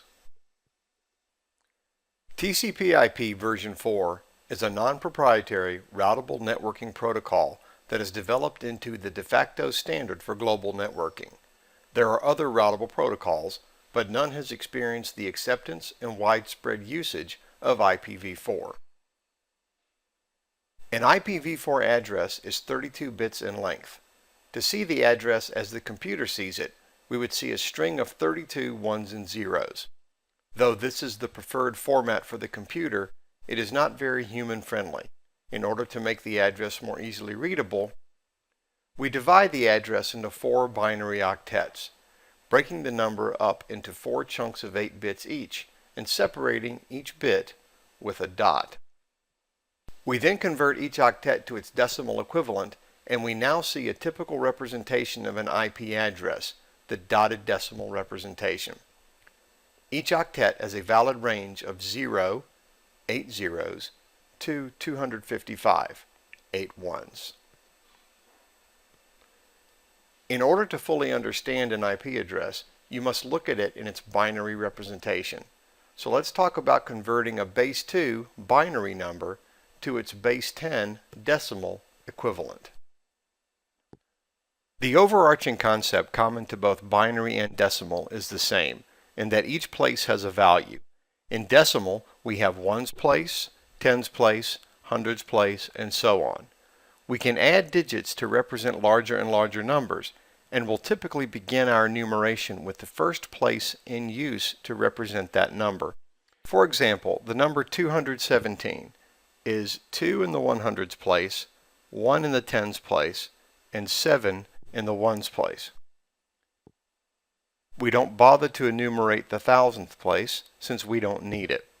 And the importance of place value is illustrated in that if we need to represent the number 207, we have to list the 0 in the tens place as a placeholder since that place has value. The same concepts hold true in binary. Each place has a value, and we can add places or bits to represent larger and larger numbers. In binary, our place values are by the power of 2, so places are 1, 2, 4, 8, 16, 32, and so on. A 1 in that place indicates that the bit is on, or needed to represent that value, whereas a 0 indicates that bit as off, and is thus acting as a placeholder. So the decimal number 217 is binary number 11011001. In other words, 128 plus 64 plus 16 plus 8 plus 1 equals 217.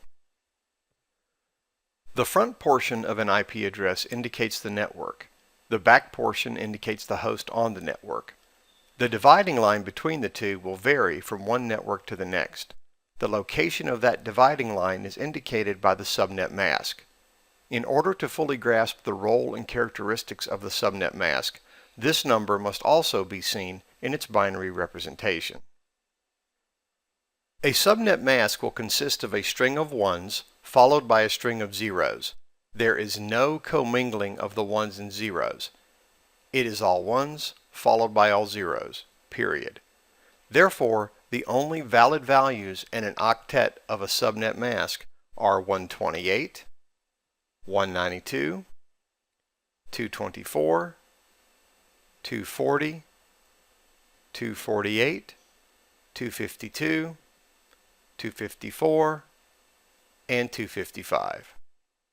1.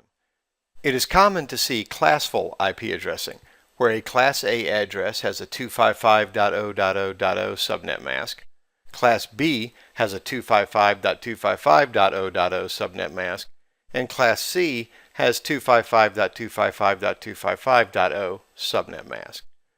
This makes the distinction of network and host portions of the address very straightforward. Anything with a 255 under it is network. Anything with a 0 under it is host. Unfortunately, it is an extremely inefficient method of addressing. Class A and B networks will result in thousands and even millions of wasted addresses in a network space. This leads us to the topic of variable length subnet masks, or VLSMs. In a VLSM presentation, the split occurs within an octet rather than between octets.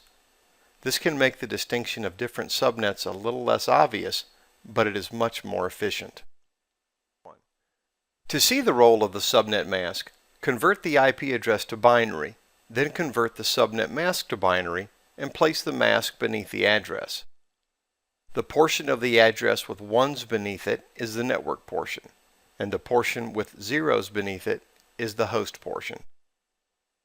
You may be called upon to look at two IP addresses and determine if these two hosts are in the same network or in different networks. This is why it is important to convert the IP address and subnet mask to binary and see, at the bit level, the line of demarcation between network and host ID. If there is any variation at all in the network portion of the addresses, then it is a different network, and those two machines must go through a router in order to communicate. There are two inherent weaknesses to IPv4. First is the issue of inefficient allocation of addresses, which is for the most part addressed by the VLSMs that we just discussed. The second issue is the limited number of addresses available. Being a 32-bit address, there are only 4.3 billion addresses available.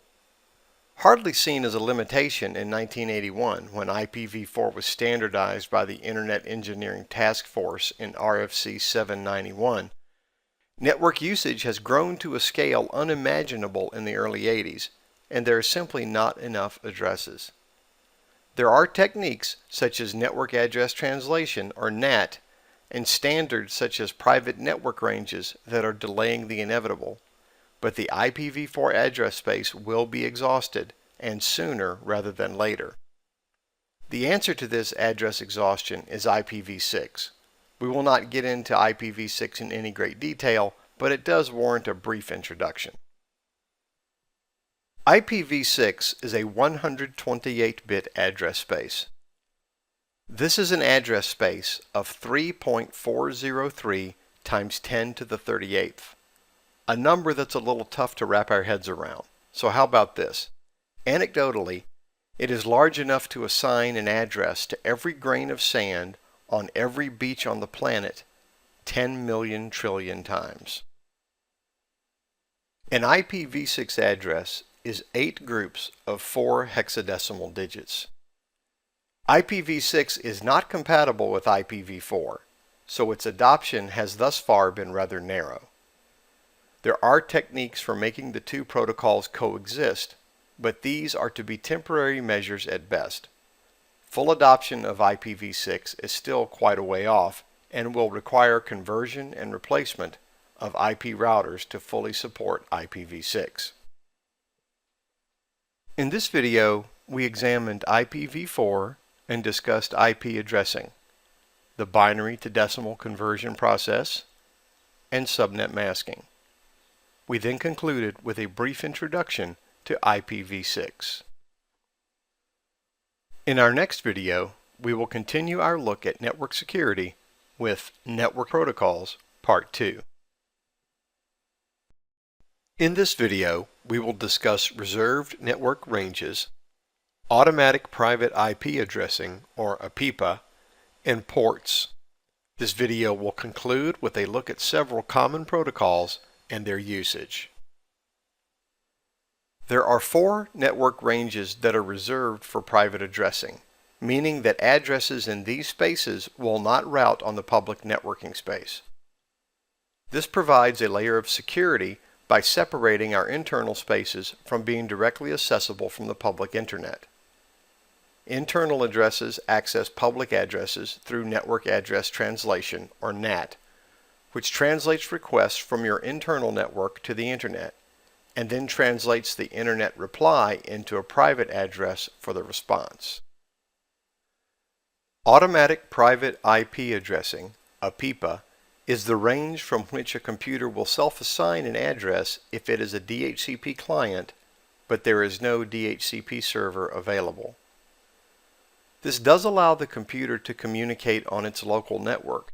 However, it is only able to communicate with other machines that have self-assigned an APIPA address, since there is no way to indicate a router in APIPA. In light of the limited connectivity within its own subnet, and inability to communicate on the internet, APIPA is more useful as a diagnostic than as a means of communication. Network communication endpoints are defined as a socket. A socket is an IP address or computer name appended with a port number. The port's number from 0 to 65,535 and can be either TCP or UDP, meaning that there are 131,072 possible connection points in TCP/IP. The Internet Associated Numbering Authority, IANA, has broken these port designations down into 3 ranges: well-known ports from 0 to 1023, registered ports from 1024 to 49,151, and dynamic ports 49,152 to 65,535. Well-known ports are assigned to specific processes by IANA. Registered ports are available to user processes and are listed by IANA. And dynamic ports are assigned by the client operating system as needed when there is a request for a connection. Dynamic Host Configuration Protocol, DHCP, is the service that provides all of the necessary IP addressing information to a computer that is configured as a DHCP client. Automating IP addressing by using DHCP eliminates the need to manually configure the IP information, such as address, subnet mask, default gateway, DNS servers, etc. This reduces your record keeping, reduces the time spent configuring each machine, and simplifies troubleshooting. DHCP services can be provided by servers, routers, and wireless access points. Any computer that does not have to have a static address should, in most cases, be a DHCP client. Domain Name System, DNS, is the principal method of name resolution in modern networks. DNS is a hierarchical database that maps computer names to their IP addresses. DNS servers store, maintain, and replicate their data with other DNS servers, as well as respond to DNS client requests for name resolution. The hierarchical structure of DNS means that no one entity is responsible for resolving namespace. Everyone is responsible for their own namespace. There are 13 DNS servers at the root of the Internet that serve as a starting point for name resolution requests, which are then referred to the next level and so on until the target network's DNS server is reached. DNS uses UDP port 53 for name resolution traffic and TCP port 53 for zone replication traffic. Hypertext Transfer Protocol, HTTP, is the protocol that allows browsers to communicate with web servers. It is responsible for transferring data from the web server, then passing it off to the browser where it is formatted and then presented to the user. HTTP also defines what actions web servers will perform in response to requests received from the client's browser. HTTP traffic takes place over TCP port 80. Secure Sockets Layer, SSL, is the protocol that uses PKI, public key infrastructure certificates, to encrypt the data transmitted between the web server and the client browser. The certificate verifies the identity of the endpoints in the connection and then supplies an encryption key to protect the confidentiality of the data. SSL can be used to protect various types of traffic, but it is typically thought of as protecting browser traffic. 1. Transport Layer Security, TLS, protects sensitive traffic from eavesdropping and manipulation by providing a secure, encrypted, and authenticated channel over a TCP/IP connection. TLS uses certificates and PKI just like SSL. TLS port assignments will vary based upon what type of communication it is protecting. TLS begins with an unsecured hello, then switches to secured communication after a successful handshake between the server and the client, where SSL connections begin with a secure exchange. In this video, we discussed reserved network ranges, automatic private IP addressing, and ports. This video then concluded with a look at several common protocols and their usage. In our next video, we will continue our look at network security with Network Protocols Part 3. In this video, we will examine several common protocols and their usage, including HTTPS, SSH, Telnet, and others, in addition to various file transfer protocols. Hypertext Transfer Protocol Secure, HTTPS, is a secure version of HTTP that provides an encrypted and authenticated connection between the client's web browser and the web server. HTTPS uses SSL to encrypt data. HTTPS traffic takes place over TCP port 443. Secure Shell, SSH, is used for secure remote login and secure transfer of data. It is common for SSH clients to use login terminal emulation software to open secure terminal access sessions on remote servers.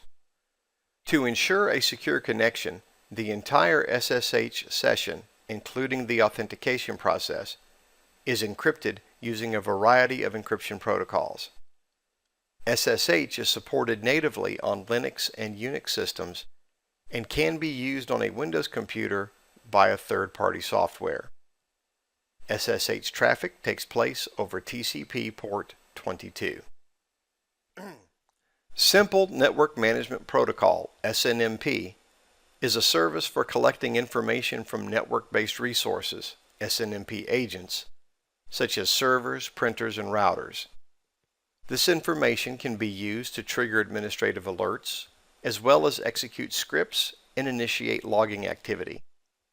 SNMP traffic takes place over UDP ports 161 and 162 and TCP port 162.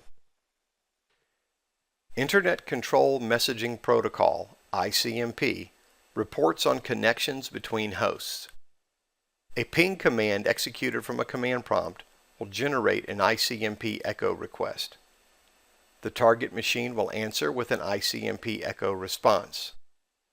ICMP is a Layer 4 protocol and therefore does not have a port abstraction.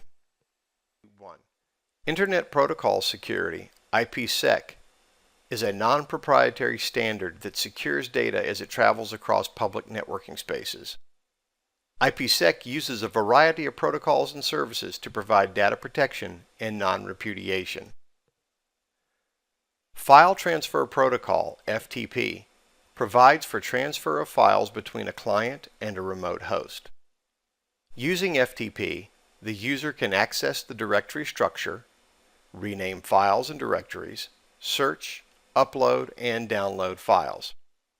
FTP passes all data in the open, including the authentication sequence, thus providing zero protection for the transmitted data. FTP traffic takes place over TCP ports 20 and 21. Secure File Transfer Protocol, SFTP, is also known as FTP SSL, combines FTP transfers with TLS or SSL to provide encryption for the authentication process and data transfer. SFTP traffic takes place over TCP port 22 due to its use of SSH. Secure Copy Protocol, SCP, uses SSH to transfer data between two hosts. SCP traffic also uses TCP port 22 due to its use of SSH. Trivial File Transfer Protocol, TFTP, provides for data transfer between hosts and is connectionless oriented. It uses UDP instead of TCP. This means that the connection is not as reliable, but the transfer is faster.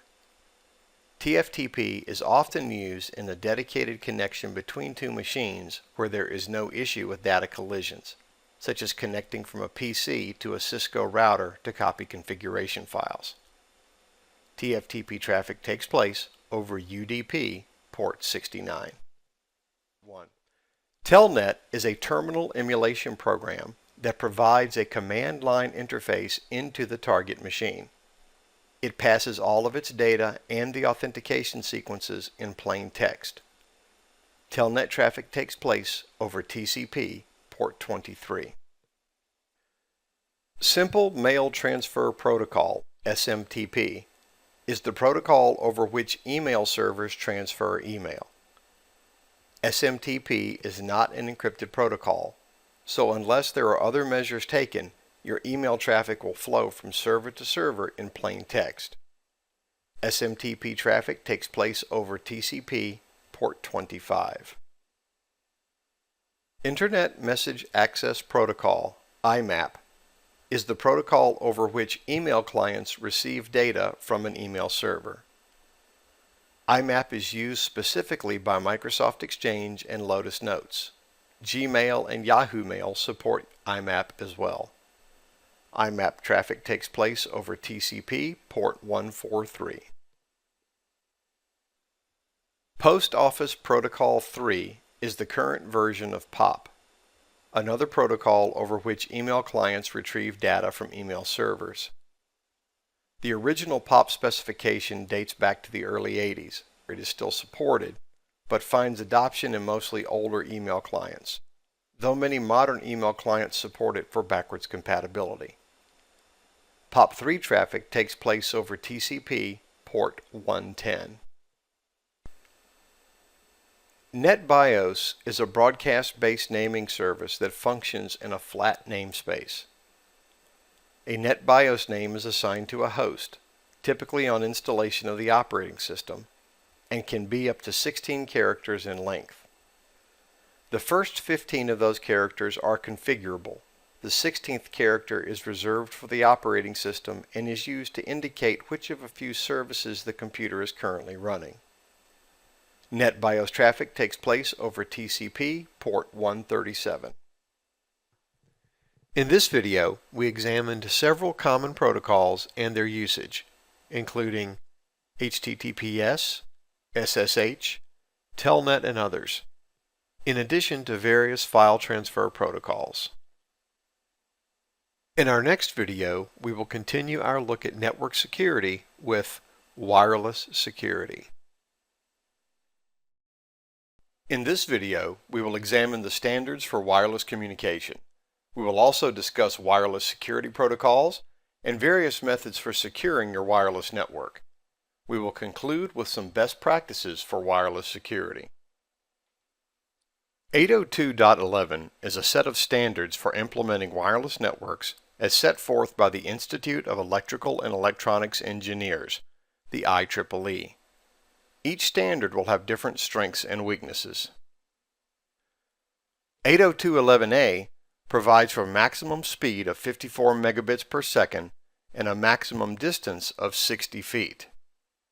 802.11b provides for 11 megabits per second transfer rate in the 2.4 gigahertz frequency.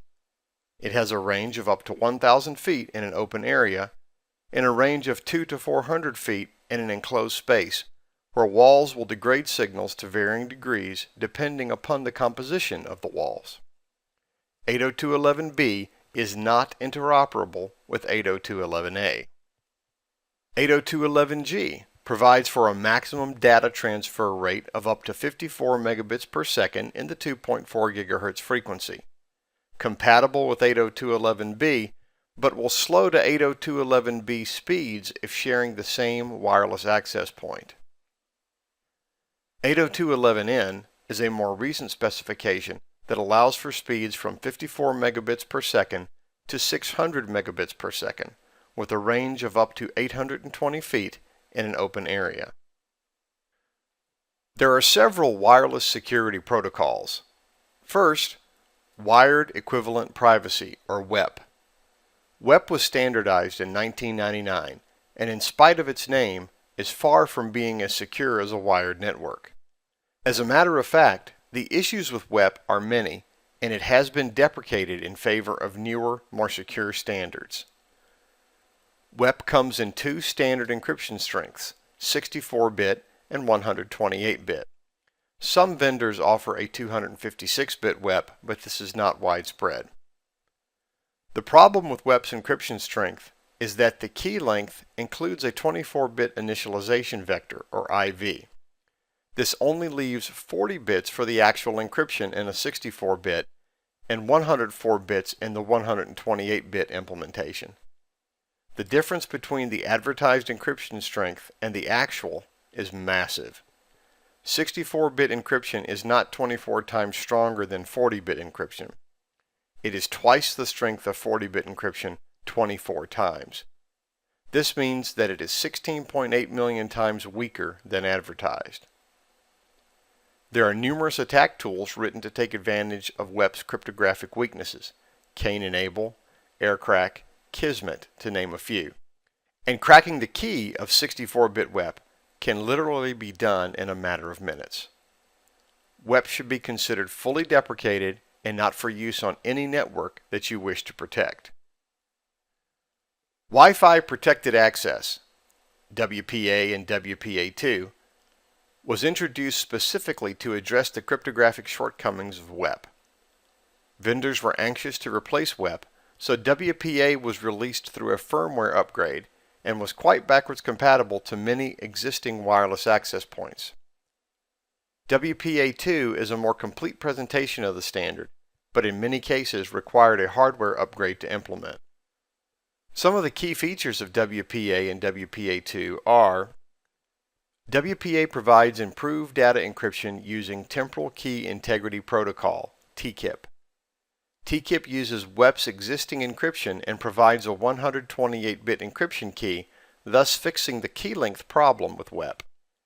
WPA2 also uses TKIP, but adds Advanced Encryption Standard AES counter mode with Cipher Block Chaining Message Authentication Code Protocol, CCNP. Both standards have been extended to include additional types of user authentication through the Extensible Authentication Protocol, EAP.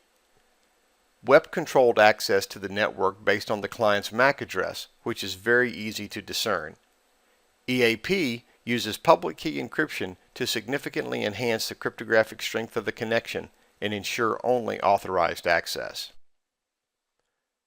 The Extensible Authentication Protocol, EAP, is a framework that authenticates clients and servers to each other using several different plugins. Since EAP does not specify which authentication is to be used, it provides the administrator with a wealth of choices as well as being forward compatible to future authentication mechanisms. EAP is often used in, but not limited to, wireless networks.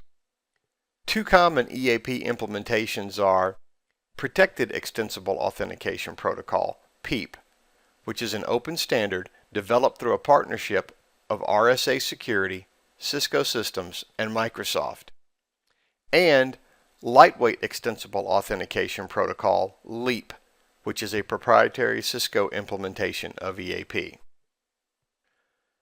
8021X is an IEEE standard that provides a port-based authentication mechanism for all flavors of wireless. It uses EAP to authenticate the user against a directory service, such as Active Directory.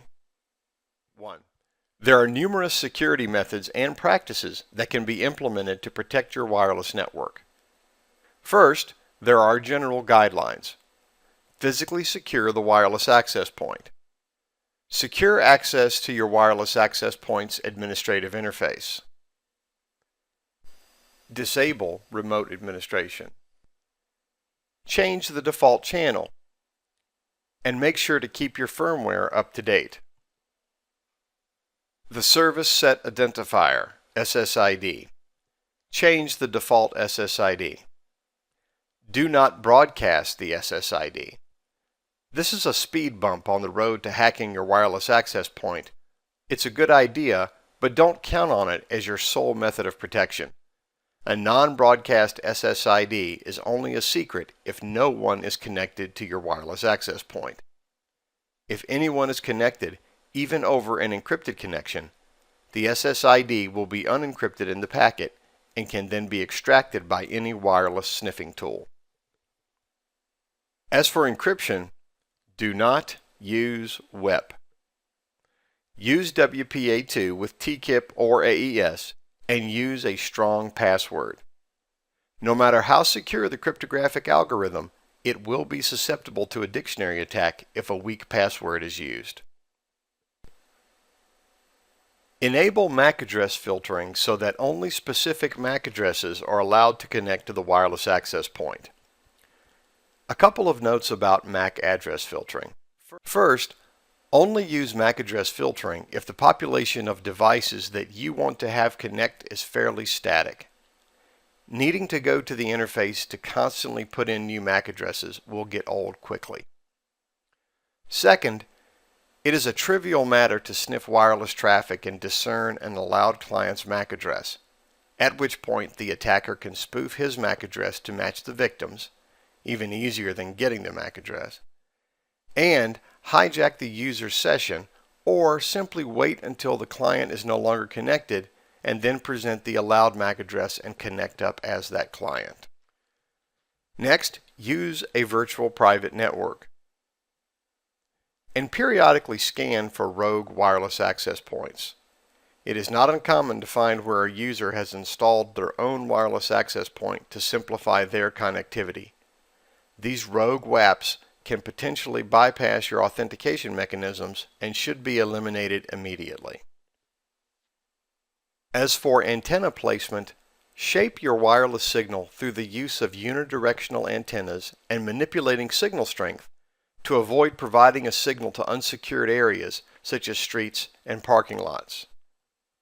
Also, clients should never auto-connect to an open Wi-Fi and should never disable the host-based firewall. In this video, we examined the standards for wireless communications. We discussed wireless security protocols and various methods for securing your wireless network. We concluded with some best practices for wireless security. In our next video, we will continue our look at network security with network design elements. In previous sessions, we have discussed various network devices and technologies. In this video, we will examine the design elements and components in our networks. In this video, we will discuss network access control as implemented with DMZs, VLANs, NAT, etc. We will also look at the more recent phenomena of virtualization and cloud computing. Network Access Control, or NAC, is the term used to describe the collection of protocols, policies, and hardware that control access of network interconnections. NAC provides a layer of security that monitors systems to maintain compliance and allows or quarantines updates to meet corporate policy standards. A NAC is made up of three main elements: authentication methods, endpoint vulnerability assessment, and network security enforcement.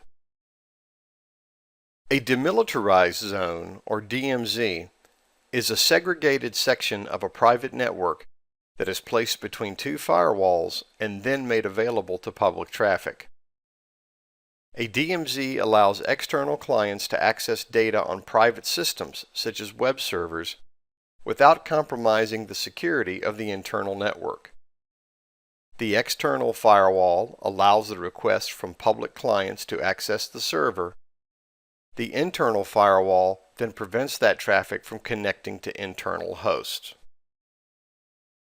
A virtual local area network, or VLAN, is a logical network created by grouping selected hosts together without regard to their physical location. A VLAN uses a switch or router to control these groups of hosts by assigning ports to different VLANs. A properly configured VLAN will enhance network security by segmenting the group of hosts within the greater physical network. VLANs also create separate collision domains and separate broadcast domains, thus enhancing network throughput. An improperly configured VLAN may make VLAN hopping possible, where packets may be redirected from one VLAN space to another. Subnetting is a network design feature that allows us to divide a larger network into multiple smaller subnetworks. As discussed in the IPv4 video, each host will receive an IP address and a subnet mask. The IP address identifies both the network and the host in a 32-bit address. The subnet mask defines where in that address the split occurs between the two IDs. Properly subnetting your network environment will enhance communication by minimizing broadcast and collision domains, and enhance security by providing data separation. Network Address Translation, or NAT, is a commonly used service that hides internal addressing from the Internet. A router is configured with a public address on its external-facing interface and a private, non-routable address on its internal interface. The NAT service translates communication between the two separate network spaces. Requests from the internal network are translated to the external network and then sent to the target. Responses from the Internet are received by the router, translated to the internal network space, and forwarded to the client that made the original request. All requests from internal space behind this router will show the router's external interface as the source address, making disambiguation of the originating host impossible. Telephony provides voice communication over digital networks, and in many cases, the same networks will carry both voice and data communication. Common components of telephony would be voice over IP, or VoIP, implementations, where voice traffic is carried over an IP network, private branch exchange implementations, and computer telephony integration, CTI, where telephone, email, web, and computing infrastructures are all integrated together. The advent of virtualization has had a tremendous impact on today's data center. Virtualization places a layer of software, Microsoft calls it the hypervisor, between the hardware and the operating system. This allows us to install multiple operating system instances on the same hardware, and each is unaware that it is sharing a hardware platform. The virtual machines are only aware of each other in the same way that multiple physical machines are aware of each other. reachable via network communication should the machines be so configured as to allow for network communication. This allows us greater utilization of hardware, makes it easier to dedicate machines to specific functions or services, and has forever changed the way we plan and execute disaster recovery. The flexibility that is presented when your server is no longer a collection of hardware, but a collection of files, completely changes the limitations we have often faced in our disaster recovery planning. Cloud computing describes an environment in which the Internet is leveraged to provide resources, data, software, and media needs of a user or organization. Cloud computing relies on the Internet to provide transparent access to resources, where the user can work from any location with an Internet connection, and the storage media, method, and location are completely hidden. Cloud computing is generally broken down into three main services. Platform as a service, which uses the cloud to provide virtual operating systems to its users. Infrastructure as a service, using the cloud to provide access to various infrastructure needs that the client may have. This includes, but is not limited to, data centers, servers, and any other networking device needed. Software as a service uses the cloud to provide applications to users. This eliminates the need for users to have software locally installed on their workstations. This model centralizes patches and upgrades and simplifies compliance with licensing agreements. In this video, we have discussed network access control as implemented through DMZs, VLANs, NAT, etc. We have also looked at virtualization and cloud computing with an emphasis on how they have changed our data centers. In our next video, we move on to security management and look at device and host security. In this video, we will examine the general principles and practices needed to make sure that the devices and hosts that are connected to our networks are secure. We will discuss the concept of hardening. We will look at the trusted computing base, security baselines, and tools for automating security and patch state analysis. We will close with a look at firewall rules and the role of host-based encryption. Hardening is the alteration of the default configuration of a service, host, or device that will minimize the attack surface and protect against malicious activity. The concept of hardening covers a broad range of specific activities depending on the type of system and level of security desired. It is essential that you keep the intended use of the system in mind while hardening, to ensure that the capabilities and features that are being disabled aren't part of the function that you are intending to have the system perform. In other words, be careful not to make it so secure you can't use it. The trusted computing base is the set of all hardware, software, and procedures that enforce the security policy. Thus, in order to break into a system, an attacker would have to compromise one or more of these components. The TCB is implemented in hardware through processor rings or privileges, in firmware through driver and resource protection, and in the operating system, isolation of resources and services from applications, referred to as the trusted operating system. A security baseline is the collection of security and configuration settings that are to be applied to a particular host role in your organization. The host software baseline, installed applications and their configurations, against which you compare other like hosts. There will be multiple baselines in your organization, since the security needs of your desktop computers will be significantly different than a web server or a database server. You may also have different baselines for the same roles if possessed by different OSs. In other words, you have two web servers, one Windows and one Unix. They will therefore have different security baselines inasmuch as there will be very different security problems and procedures for the two different operating systems.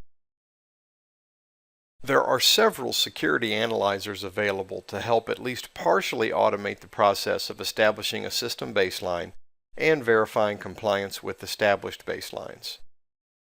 Nessus by Tenable Security is one of the most popular and makes Nessus Scanner available to run from both Windows and Linux operating systems. There is a free version of Nessus that is available for home use and a commercial version available for an annual fee. Microsoft has the Microsoft Baseline Security Analyzer, the MBSA, and Security Configuration Wizard, SCW, that are both free tools to provide some degree of security analysis, but these tools are somewhat limited in scope. Though the tools available will have varying targets, operating systems, applications, network devices, they all detect the same types of issues: open ports, default configurations, weak passwords, etc. Software manufacturers will periodically issue software updates, some on a predefined schedule, others on an as-needed basis, and most do a little bit of both. There are four basic types of software updates. A patch, a small bit of code meant to address a specific flaw in function or security of a specific application or operating system. A hotfix is a patch released on an emergency basis to address a specific security flaw. A roll-up is a release that includes previously released patches and hotfixes in a single installation. A service pack is a collection of system updates that will include patches and hotfixes up to that point and can also introduce new features and functionality. The practice of monitoring for patch state, acquiring, testing, piloting, and deploying updates and patches is patch management. Software updates are evaluated to determine their applicability to your particular environment, then tested to ensure that there are no unintended consequences, such as a negative impact on another application or inadvertent configuration or data exposure. After the proposed update has been properly vetted, it is then rolled out into the production network. A typical patch management cycle might look something like this: a notification of availability, followed by acquisition of the patch, followed by offline testing, followed by limited pilot in production environment, and then a final approval and push to the network at large. Logging is the capturing and subsequent review of a record of activity on a particular computer or application. Log files are typically stored as a text file and may need to be retained for a particular period of time depending upon what is being logged and any statutory requirements particular to your business or industry. Logging can be configured to varying degrees of verbosity, from simply logging that a particular service or application was launched, up to a very verbose logging to indicate what functions and even keystrokes occurred in that event. Auditing is the process of having an organized assessment of the strengths and weaknesses of a system. Security audits can be performed automatically using the security analysis tools that we mentioned earlier in this video, or can be performed manually. Targets for audits include, but are not limited to, password strength, unnecessarily open ports, user and group permissions, physical security, as well as rogue hosts and devices. Protecting your networks from malware is an essential part of host security. Watch the malware video in this series for a more comprehensive review of the different types of malware that we must protect against. Tools to assist us in our efforts to protect our networks include antivirus software, pop-up blockers, anti-spam filters, and host-based firewalls. The host-based firewall has been an integral part of our host protection since Microsoft first turned it on by default in XP Service Pack 2. There were certainly host-based firewalls prior to that, but they were third-party applications that had to be purchased, or in the case of Microsoft's firewall, it was there, but you had to enable it. Neither of those two conditions were very conducive to broad adoption. The current iteration of Microsoft's host-based firewall is Windows Firewall with Advanced Security. It allows us to configure inbound rules, which define the action to be taken by the firewall when data attempts to enter the system, outbound rules, which define the action to be taken by the firewall when data attempts to leave the system, and connection security rules, which define the authentication that is needed to allow communication between two systems. Hardware-based encryption provides an extra layer of protection for machines that you may lose physical control of. The hard disk is encrypted so that even when the computer is in the attacker's possession, the protected data will be unreadable. Microsoft provides for full disk encryption with BitLocker. BitLocker's preferred configuration will utilize the computer's Trusted Platform Module, or TPM, to provide the key that will be used to encrypt and decrypt the data on the disk. The TPM provides a unique ID for the motherboard so that if the disk is removed and placed in a different computer, the TPM values will not match up, and therefore the data will not be decipherable. In this video, we examined the general principles and practices needed to make sure that the devices and hosts that are connected to our networks are secure. We discussed the concept of hardening, looked at the trusted computing base, security baselines, and tools for automating security and patch state analysis. We then closed with a look at firewall rules and the role of host-based encryption. In our next video, we will continue our look at security management with a discussion of application security. In this video, we will examine application security by enumerating application security methods, discussing the role of input validation, and establishing some guidelines for error messages. We will then examine the application attacks of cross-site scripting and cross-site request forgeries. We will close with a look at securing the web browser. A configuration baseline is comprised of minimum security requirements for a specific application. When a security baseline is articulated in the design phase of an application, then security is an integral part of the app rather than a last-minute addition. In patch management, we maintain an effective strategy to ensure that new vulnerabilities are mitigated as quickly and as safely as possible, subsequent to testing and piloting within the organization. Input validation is the act of sanitizing input prior to allowing it to being processed by the application, so that known malicious code and unauthorized activities are stopped before being acted upon by the app. Data should be sanitized to ensure that it is within size constraints for the memory location where it will be stored to avoid a buffer overflow condition, as well as checked for proper format and context to avoid other input validation vulnerabilities. Websites and web-based applications are prime targets for input validation attacks. Any input field is a potential point of attack, and all sources should be validated before processing. Command injection occurs when an attacker sends commands to an application through an unsanitized field.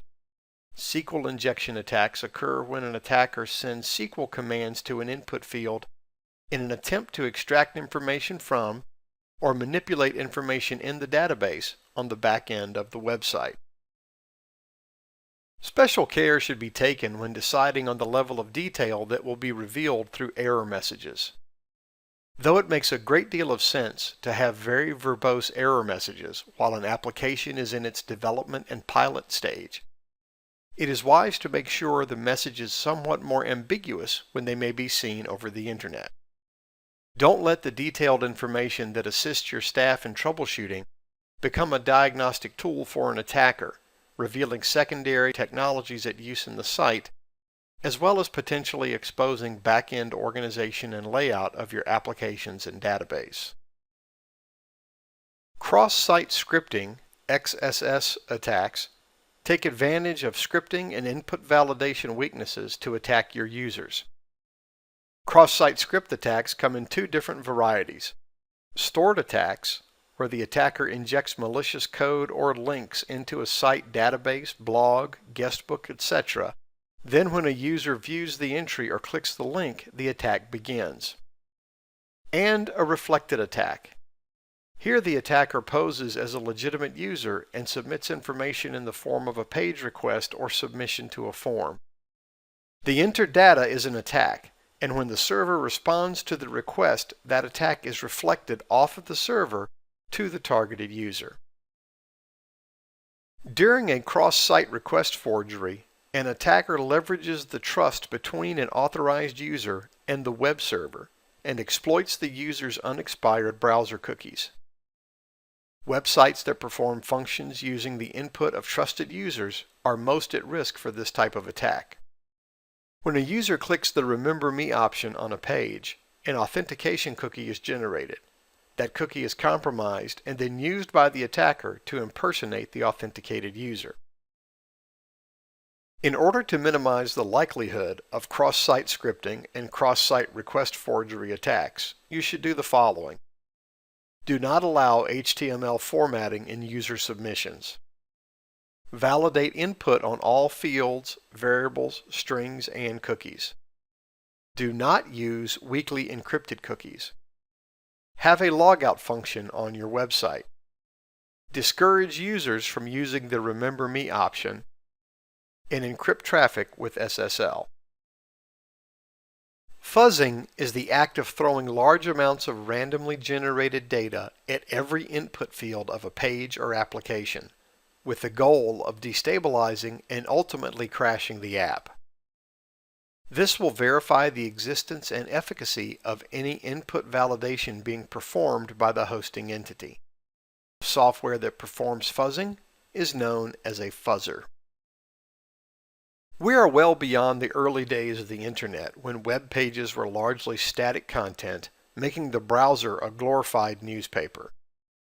Today, numerous applications and dynamic content are delivered via the browser. These changes have certainly made web pages more interesting and visually appealing, but also create many opportunities for compromise in that we have to protect not just the operating system and browser, but the secondary and even tertiary technologies that are delivering our content. There are some general things we can do to make any browser more secure. Harden the host machine. Maintain all patches and updates. And disable scripting. There are some browser-specific security features that we should also take advantage of. Enable pop-up blockers, typically on by default, and specify exceptions for the sites that you trust to spawn new windows. Automatic updating. Most browsers will check periodically to ensure that there are no new patches or versions available. Typically, you should install these patches when notified. Encryption. Use SSL 3 or TLS. A proxy can be configured in the browser settings and then acts as a filter for web content. It is generally a good idea to block third-party cookies. Disabling cookies completely, while the safest option, makes for a rather unpleasant browsing experience. Disabling third-party cookies ensures that you are only issued cookies directly from trusted sources. Autocomplete and password storage. Though often convenient, these are inherently dangerous features to take advantage of. Should an attacker sit down at your machine, your browser would supply the credentials needed to log into a presumably secure site, since your browser is storing your username-password combination. In this video, we examined application security by enumerating application security methods, discussing the role of input validation, and establishing some guidelines for error messages. We then examined the application attacks of cross-site scripting and cross-site request forgeries. We closed with a look at securing the web browser. In our next video, we continue our look at security management with data security. In this video, we will define data security and data security vulnerabilities. We will discuss data encryption techniques and mobile device security, then close with hardware-based encryption. Data security is the sum of all controls in place to keep your organization's data in a state of well-being as summed up in the CIA triad of confidentiality, integrity, and availability. The decentralized nature of our data storage today is reflected in the many mobile technologies that have become part of our everyday computing, such as smartphones, tablets, cloud-based solutions, etc. These technologies certainly allow us to work in more places and more efficiently, but also present an inherent danger when it comes to safeguarding our data. Data security vulnerabilities are increased with the use of cloud-based technologies, which remove physical constraints from data access, as well as blur the lines between home environment and work, which can make our users less diligent in protecting from data leakage. Data leakage can occur when someone walks away from a workstation without locking the desktop, or leaves the browser up in an authenticated session, or leaves a mobile device unattended. Any of these scenarios can lead to exposure of sensitive information. There are several levels at which data can be encrypted, so that even if the user loses physical control of the data, there is a logical control in place to prevent data exposure. Full disk encryption encrypts an entire disk drive and its contents, rendering the data unreadable without the correct key for decryption. There are several solutions available. Microsoft provides full disk encryption through BitLocker, and TrueCrypt is an open source option that has been available for years and has enjoyed wide adoption. File encryption allows us to encrypt individual files and folders on an unencrypted volume. Microsoft has EFS, the encryption file system, built into the NTFS file system to provide just this level of protection. Removable media encryption is especially important when you consider how small, portable, and widespread removable media has become. Removable media encryption is available through Microsoft's BitLocker To Go and TrueCrypt as well. Email encryption is used to protect email and attachments from unauthorized users.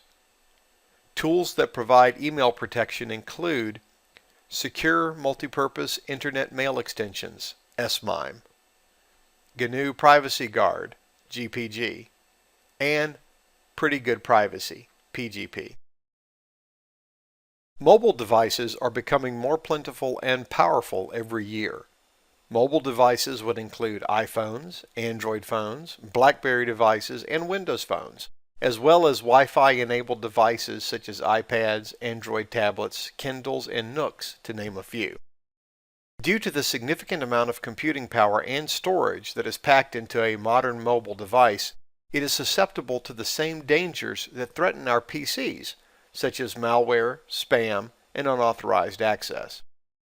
But add to that its small form factor, the potential for Bluetooth attacks, and text messages weaponized with malicious links, and you have devices that are more complicated to protect than our desktops and laptops.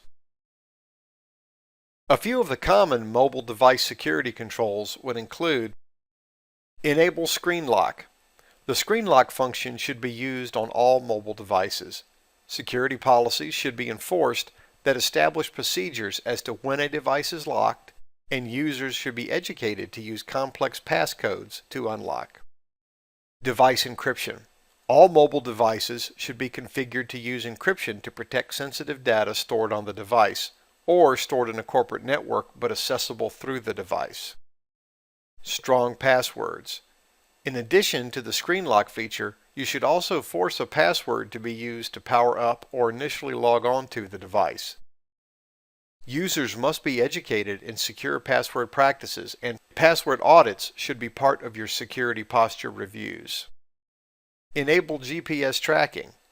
Most mobile devices have a GPS tracking feature to enable or access via an application. This feature will report the physical location of the device in a web page so that it can be located if lost, and the proper authorities can be notified if stolen. Apple's Find My iPhone app is an example of this type of protection. Remote wipe ability. Data wiping will remove any sensitive information from a mobile device and permanently delete it. Data wipes can be typically initiated in one of two ways. Remotely, when the device is located and the data is determined to be in danger, a remote wipe command can be sent to the device. Also, failed logons can trigger a data wipe. A threshold can be set to trigger an automatic data wipe after a predefined number of consecutive bad logon attempts. In hardware-based encryption devices, encryption, decryption, and access control are enforced by a cryptographic module referred to as a hardware security module, or HSM. Hardware-based encryption devices do not allow the execution of any external programs which attempt to either reset counters or access their memory. The lockdown, in the event of unauthenticated use, can be configured to destroy the stored data as well as the encryption keys stored on the device based on the security level enforced in the HSM. Hardware encryption devices prevent storage mapping from drive to file system until the user authenticates, prevent attackers from copying from the drive without the presence of the HSM, provide security controls that are self-governing and not operating system dependent, thereby protecting the drive from malware infecting the computer, and provide proof of encryption which will assure clients that even though physical hardware has been compromised, the data has not. Types of hardware encryption devices include Trusted Platform Module, or TPM. A TPM generates cryptographic keys that are used to authenticate hardware for the purposes of disk encryption, digital rights management, or other cryptographic application. Hardware security modules, HSMs, can be attached to computers to provide a digital key, enhance cryptographic processes, and provide strong authentication services. Hard drives and USB drives, as mentioned earlier in this video, can also store entire volumes of encrypted data or simply hold the key that is needed to decrypt another volume. In this video, we defined data security and data security vulnerabilities. We discussed data encryption techniques and mobile device security, then closed with hardware-based encryption. In our next video, we will begin our section on AAA, Authentication, Authorization, and Auditing, with a look at authentication. In this video, we will introduce the concept of AAA. We will then define and enumerate the three types of authentication. We will define directory services and look at the most common directory service solutions, and conclude with a look at identity management and information classification. AAA sums up our security architecture in three words: authentication, authorization, and auditing. Authentication: prove to me you are who you say you are. Authorization: now that I know it's you, what is it that you are authorized to do? Auditing: now that I know what you are allowed to do, can I prove that and when you did it? In this video, we will focus on authentication. Authorization and auditing will be covered in subsequent discussions. There are three authentication types. Type 1, something you know, i.e. a password. This is the most common authentication method and also the most problematic. Passwords have many well-documented weaknesses. Review the passwords video in this series for a more detailed treatment of this topic. But add to those inherent weaknesses the user's tendency to write down, share, or in some other way disclose the password, and it is easy to see that this is not the most secure type of authentication. Type 2, something you have, i.e. smart card, RSA token, etc. This adds a physical component to your security in that there is a tangible object that you must possess in order to authenticate. It eliminates the password weaknesses of inadvertent exposure, and if stolen, would certainly be notable by its absence. Type 3, something you are, i.e. biometrics. This makes you the physical something that you have. Biometrics include, but are not limited to, facial recognition, hand geometry, fingerprint, voice print, iris scan, retinal scan, etc. The primary limitation of biometrics is that the key is subject to change. Faces, hands, voices all change over time. One of the primary vehicles for delivering authentication services will be via directory services.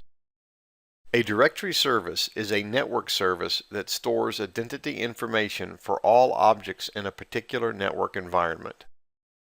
Valid objects would include users, computers, services, groups, printers, etc. The directory provides access control to objects in the directory and resources on the network. Directory services centralize our security model into a single database, which provides an environment that is much more scalable and easier to administer than a distributed, decentralized solution. The structure of the directory is defined in the schema. The schema defines what valid object classes are, users, computers, services, etc., and what attributes, first name, last name, email, etc., are associated with that object class. When an object is created, the class basically provides the framework for it, and then the attributes are populated that define that particular instance of that object class. Lightweight Directory Access Protocol, LDAP, is an open, standards-based application protocol used in TCP/IP networks for accessing and maintaining distributed directory information services. LDAP has a schema that defines the object classes that can exist within that database, as well as the form that queries must be presented in order to elicit a response from the database. The LDAP schema is extensible, meaning that you may make changes and additions to it. There are several common directory services, some more popular than others. Active Directory was introduced by Microsoft with Windows 2000 as their solution for directory services. AD centralizes your resource management into a single multi-master database. This means that though there is only one database, it is stored in multiple writable locations. Active Directory has a schema that defines a single directory service database for your enterprise environment. Microsoft also has Active Directory Lightweight Directory Services, ADLDS, for when you need multiple instances of LDAP within your environment, and even multiple instances on the same computer. Sun Microsystems Directory Server is Sun's solution for directory services aimed at medium to large corporate environments. It is a free product, and Sun offers paid support contracts. OpenDS is an open source directory service that runs on Linux, Unix, Windows, and Mac. OpenDS is written in Java. OpenLDAP is a free, open source LDAP solution available for most operating systems. And Open Directory is Apple's implementation of OpenLDAP. There is a limited degree of interoperability between all of these directory services based on the fact that they are all LDAP implementations. Active Directory is far and away the most broadly adopted solution for directory services. Identity management summarizes our solutions used to identify individuals within a computer or network. Identities are created and populated with attributes that describe that object. Then access controls are applied that provide that object a predefined level of access to specific resources. One of the most coveted pieces of information that is stored in our databases is described as PII, Personally Identifiable Information. PII includes, but is not limited to, name, address, Social Security or government ID number, phone number, driver's license number. Information classification. To adequately protect data from inadvertent disclosure, data should be classified to indicate its level of sensitivity, and then apply controls commensurate with that defined level. Appropriate classification will depend upon the nature of the data and the method of storage. Data can be roughly classified as hard or soft. Hard data are concrete information such as facts and measurements. Soft data are organizational thoughts, ideas, and views. Some common classifications include corporate confidential. This is information that should not leave your organization. Personal and confidential is information of a personal nature that must be protected. Private information would include correspondence considered privileged. Trade secrets are corporate intellectual property. And client confidential information would include your client's PII as well as any sensitive corporate information that should be protected with a non-disclosure agreement. In this video, we introduced the concept of AAA. We then defined and enumerated the three types of authentication. We took a look at directory services and looked at the most common directory service solutions, and concluded with identity management and information classification. In our next video, we will continue our look at AAA with account management. In this video, we will examine account management and how it is implemented through account privileges, account policies, multiple account controls, and account security controls. We will then look at account management through group policies in Active Directory and conclude with best practices. Account management is the collection of processes, functions, and policies used to manage directory accounts within an organization. Account management job functions will follow appropriate processes and security guidelines as documented in your organization's corporate security policy. Account privileges are the permissions granted to users allowing them various levels of access, read, write, delete, etc., to network objects and resources. Permissions can be assigned to users or to groups. Assigning permissions directly to user objects is quick and easy, but can be difficult to manage and does not scale well. The preferred methodology would be to assign permissions to groups. Then users will inherit permissions from the groups to which they belong. Should a user belong to multiple groups, their effective permission will be the accumulated permissions from all of the groups to which they belong. The only exception to this rule is where there are permissions denied. If you belong to multiple groups that have access to a resource, and one group that is denied access to that resource, you will be denied access. So let's take a look at assigning permissions to a resource in Windows 8.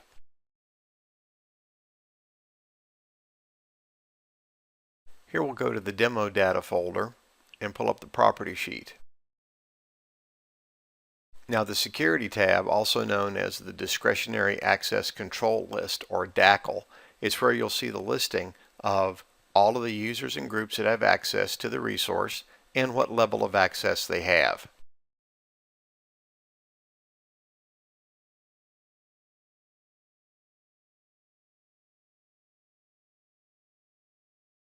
So now we'll take Demo User, and you can see here that we can apply permissions and that every permission has two states, allow and deny. And so we'll allow Demo User 1 to have full control of this resource. And we mentioned that users can belong to multiple groups and therefore their permissions will be cumulative. Under the Advanced button of the DACL, you see the Effective Access tab. Here you can select a user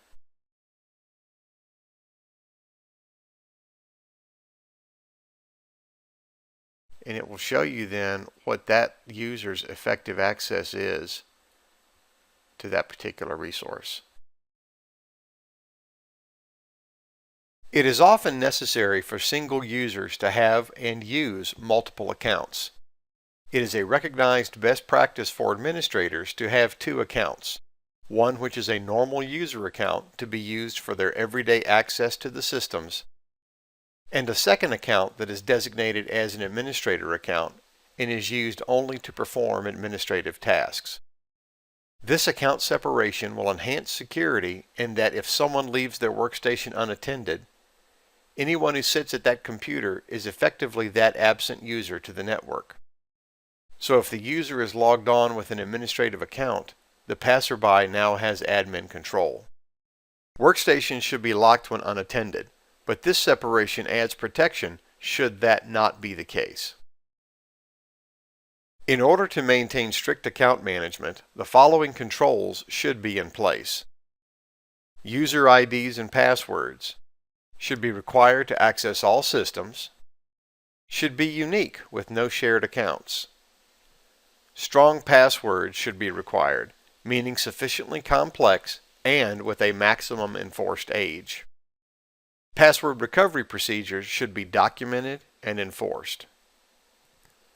Account access restrictions. The principle of least privilege should be applied to all objects. Least privilege means that users are given as little access as possible that still allows them to do their job. Multiple account guidelines. Document all accounts assigned to each user, including privileges, permissions, and data access rights assigned to each account. Verify proper use of least privilege. And have an account policy document. This document codifies an organization's requirements for creating, auditing, and removing user and group accounts. Group policies provide centralized account management for Active Directory environments.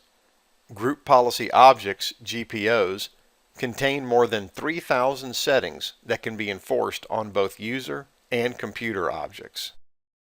GPOs can be used to configure security settings such as password characteristics, limit access to control panel applets, and enforce Internet Explorer settings. GPOs can also enforce desktop wallpapers and map drives and printers. In this example, we will edit the default domain policy in Windows Server 2012 Active Directory to enforce minimum password requirements that will reflect our corporate password policy. Users who are members of our domain will then be constrained by these requirements when attempting to reset their passwords, as I will demonstrate.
In order to implement account management controls successfully, you should make sure to implement the principle of least privilege, implement documented procedures for creating, modifying, and decommissioning accounts, and educate your users on how to create strong passwords and enforce their use. In this video, we examined account management and how it is implemented through account privileges, account policies, multiple account controls, and account security controls. We then looked at account management through group policies in Active Directory and concluded with best practices. In our next video, we will continue our look at AAA with remote access. In this video, we will examine the role of remote access in today's networks. We will discuss virtual private networks and the encryption and authentication protocols used to secure our remote access. Today's highly mobile workforce is dependent upon persistent access to our data. Most organizations will meet this need by providing some method of remote access, allowing users some degree of access to their internal network over the public internet. Given the fact that this access is taking place over the internet, protecting data from unauthorized disclosure is critical. A virtual private network, VPN, provides a secure connection between endpoints, routers, clients, servers, in order to allow protected access over public networking space. Privacy is ensured through the use of a variety of VPN protocols for both encryption and authentication.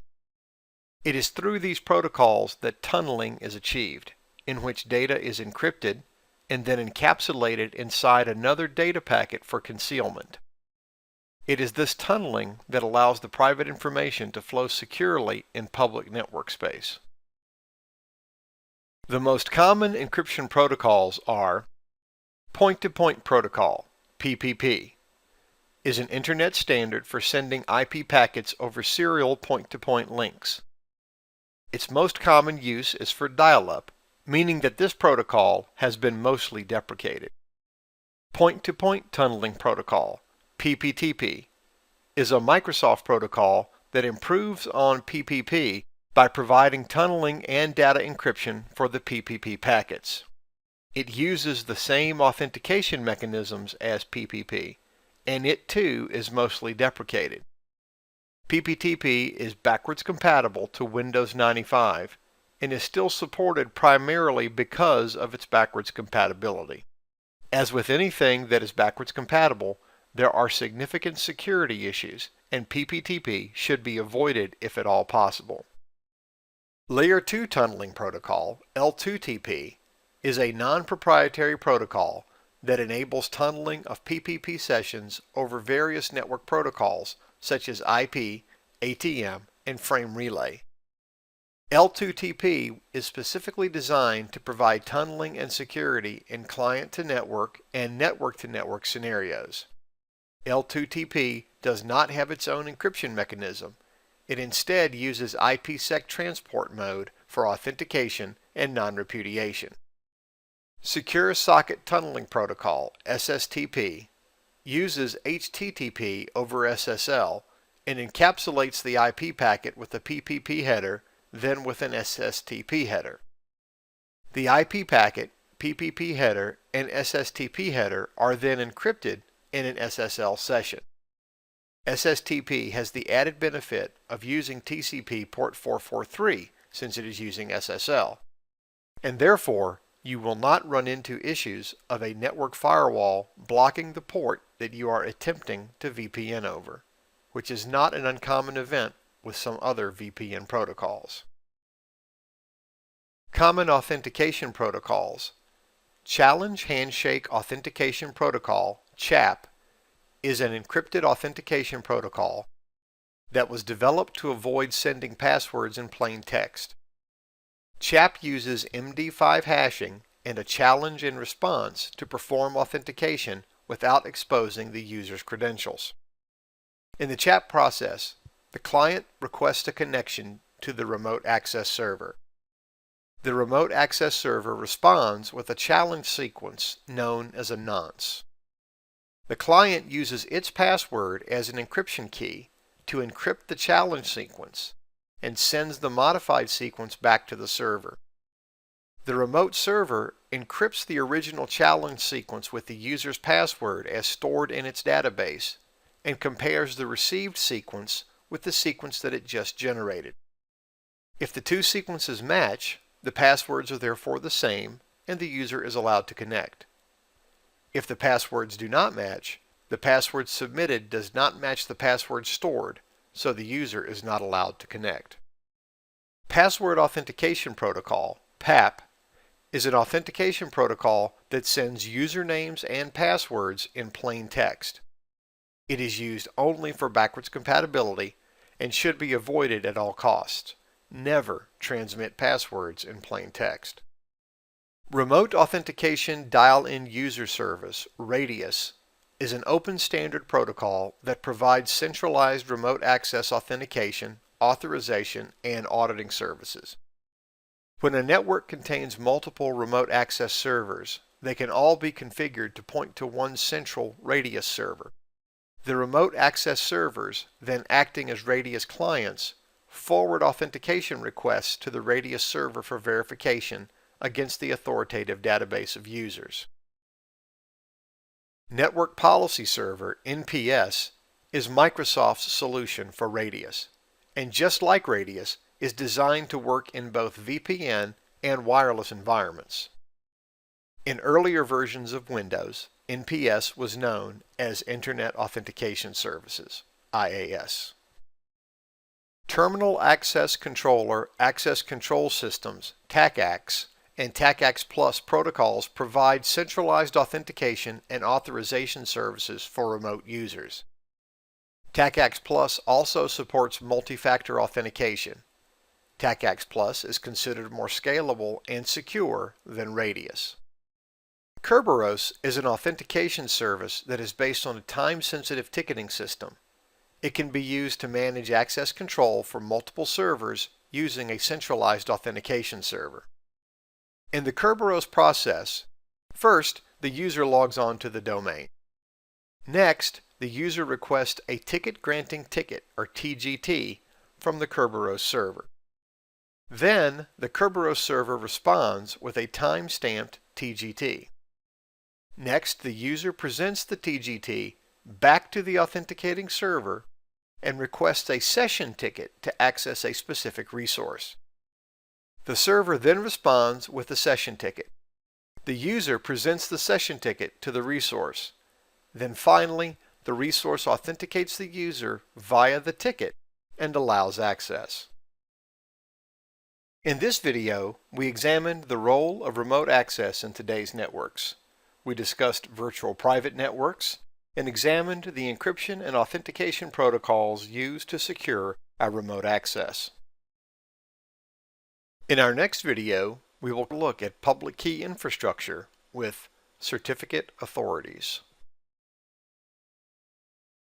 In this video, we introduce public key infrastructure, PKI, certificate authorities, and the process of certificate enrollment. We will set up a certificate server and enumerate the phases in the certificate lifecycle. A digital certificate is a document that associates a user or machine's credentials with a public key. The certificate validates the certificate holder's identity as well as providing a method of distributing the holder's public key. Certificates are issued by certificate authorities, CAs, which also associate the public-private key pairs. When a user authenticates by certificate, the certificate is presented in lieu of a username and password. The user is then authenticated once the certificate is validated by the CA. The purpose of a certificate-based authentication is to verify the identity of the endpoints in a transaction. This process is illustrated when a client requests access to a secure website. First, the client requests access. Then, the secure site presents its certificate to the client, enclosing its public key and verified digital signature. The client browser then validates the signature against its list of trusted CAs. If the signature matches, the authentication is successful. If it does not, then the authentication is unsuccessful and the user sees a warning telling him that the certificate presented by the web server is invalid. Public Key Infrastructure, PKI, is the collection of CAs, certificates, services, and cryptographic components used to issue, authenticate, maintain, and revoke certificates. A PKI is made up of several components: certificates, certificate servers. Registration authorities are responsible for verifying users' identities and approving certificate requests. certificate database to store the certificates, and a certificate management system to perform ongoing maintenance on certificates and supporting services. A CA hierarchy is a single CA or collection of CAs that issue and store digital certificates. A hierarchy not only provides a method of distributing the workload, but also provides security through separation, in that if one member of the hierarchy is compromised, just that machine's certificates are imperiled, and not the certificates of the entire PKI structure.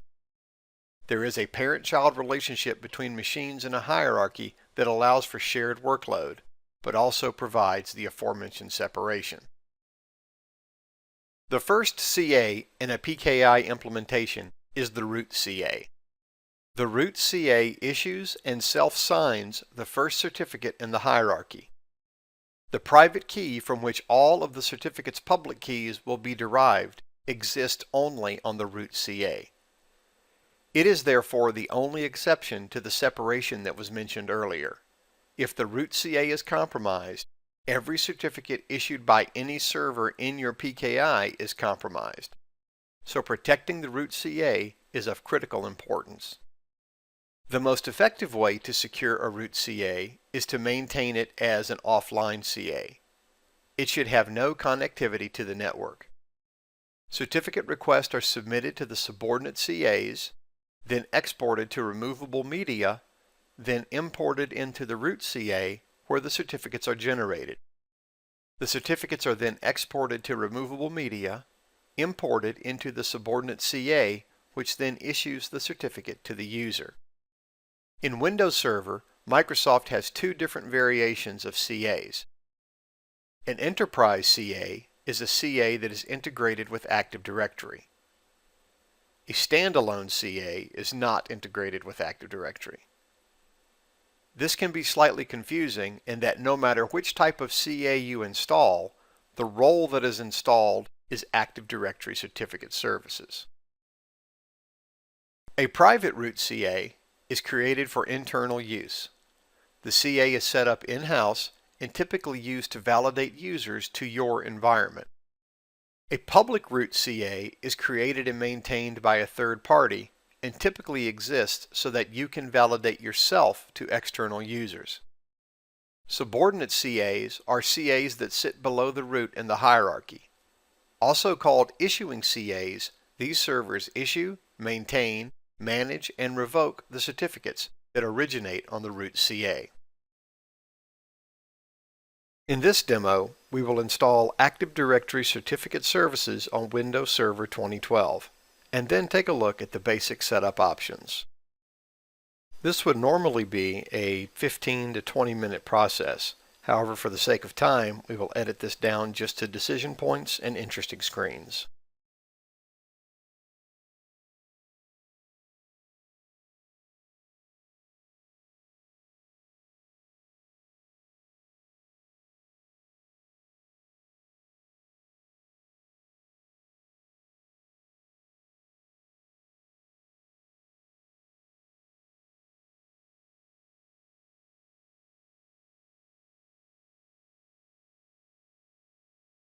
Once the role and associated role services have been installed, we will run the Active Directory Certificate Services configuration wizard to do our initial setup.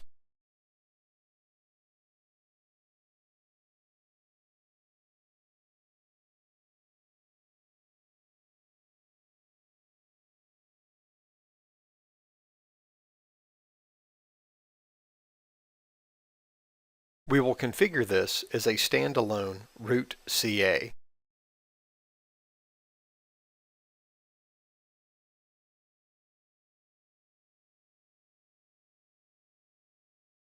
This being the root, we will choose to create a new key, and here you see the cryptographic options for key generation.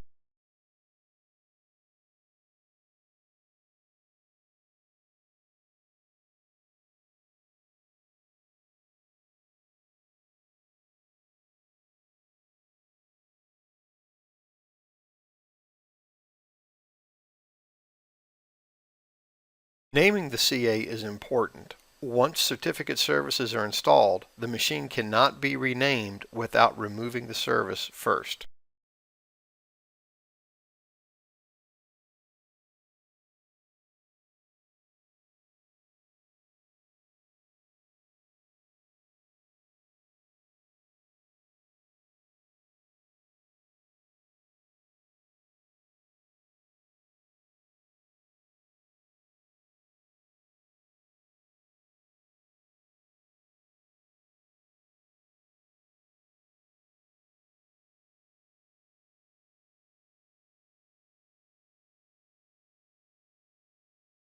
Now that the role has been installed and the configuration wizard is completed, let's open the Certification Authority snap-in and take a look at the initial configuration.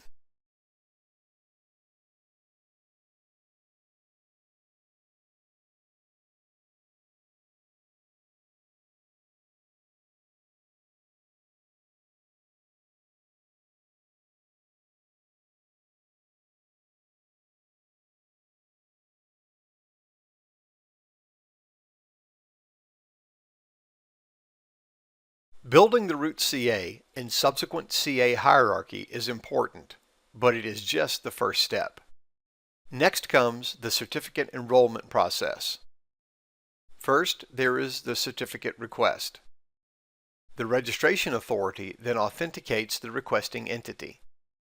The RA applies the certificate policy to the request. The RA then sends the request to the CA. The CA issues the certificate. The requesting entity is then notified that the certificate is ready. And finally, the certificate is installed. Certificates have a defined life cycle which must be managed. The certificate life cycle takes place in 6 steps. Issuance begins with the root CA issuing itself a self-signed key pair. The root CA then issues certificates to subordinate CAs and users. Enrollment. Users obtain certificates through the enrollment process, as enumerated earlier. Expiration. Certificates are issued for a finite period of time, as defined by the certificate policy. Revocation. Certificates may be revoked prior to their expiration for reasons such as abuse, loss, or compromise. Suspension. A temporary suspension of the certificate may be issued if a permanent revocation is not necessary. And renewal. Certificates may be renewed multiple times if permitted by the certificate policy. In this video, we introduced public key infrastructure, PKI, certificate authorities, and the process of certificate enrollment. We set up a certificate server and enumerated the phases in the certificate lifecycle. In our next video, we continue our look at public key infrastructure with securing network traffic. In the previous video, we looked at the process of certificate enrollment. Now we must use that certificate to secure network traffic by setting up an encrypted communication between the web server and the authenticated user or machine. In this video, we will examine the process of securing network traffic with certificates and finish up with a look at certificate maintenance in certificate renewal and revocation. We will use certificates to implement SSL. This communication takes place in several steps. First, there is a request. The client requests a secure session with the server. Then the response. The server responds by sending its certificate and public key to the client. Then negotiation. The server and client agree on an encryption level, that being the most secure level that is supported by both parties. Encryption. After an encryption level is negotiated, the client generates a session key, encrypts it, and sends it with the public key from the server. And finally, communication. The session key is now the key used to encrypt all subsequent communication in this connection. In this demo, we will install IIS on Windows Server 2012. self-sign a certificate in the IIS Manager, and then configure the default website to use that certificate for SSL communication.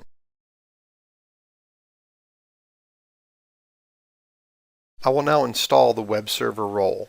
This is normally about a 10-minute process. For the sake of time, this will be edited just to reflect decision points and interesting screenshots.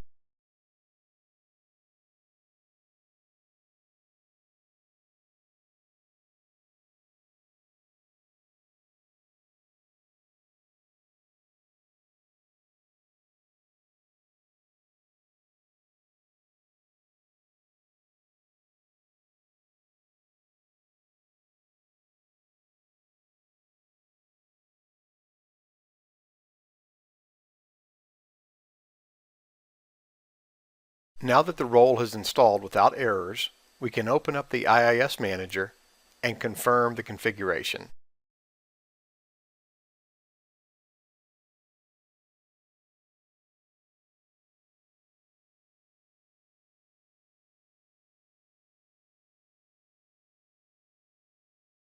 Now let's go to a client machine, open our browser, and attempt to connect to the web server. And here you see the IIS default web page. Notice that we're connecting over HTTP, which is port 80. Changing it to HTTPS and attempting connection over 443 fails.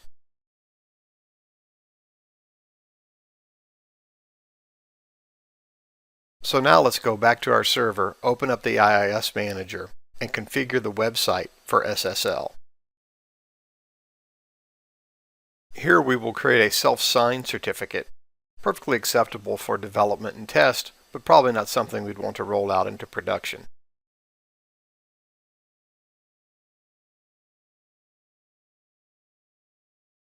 If we were using a third-party certificate, this is where we would go to request the certificate and also to import a completed certificate.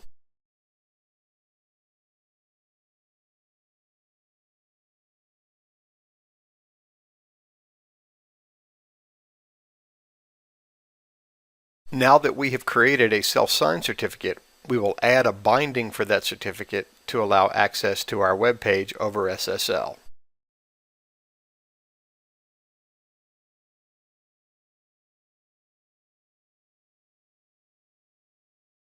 We return to the client, refresh our request, and now you see the certificate error. We choose to ignore the error, and we see the IIS 8 default web page over SSL.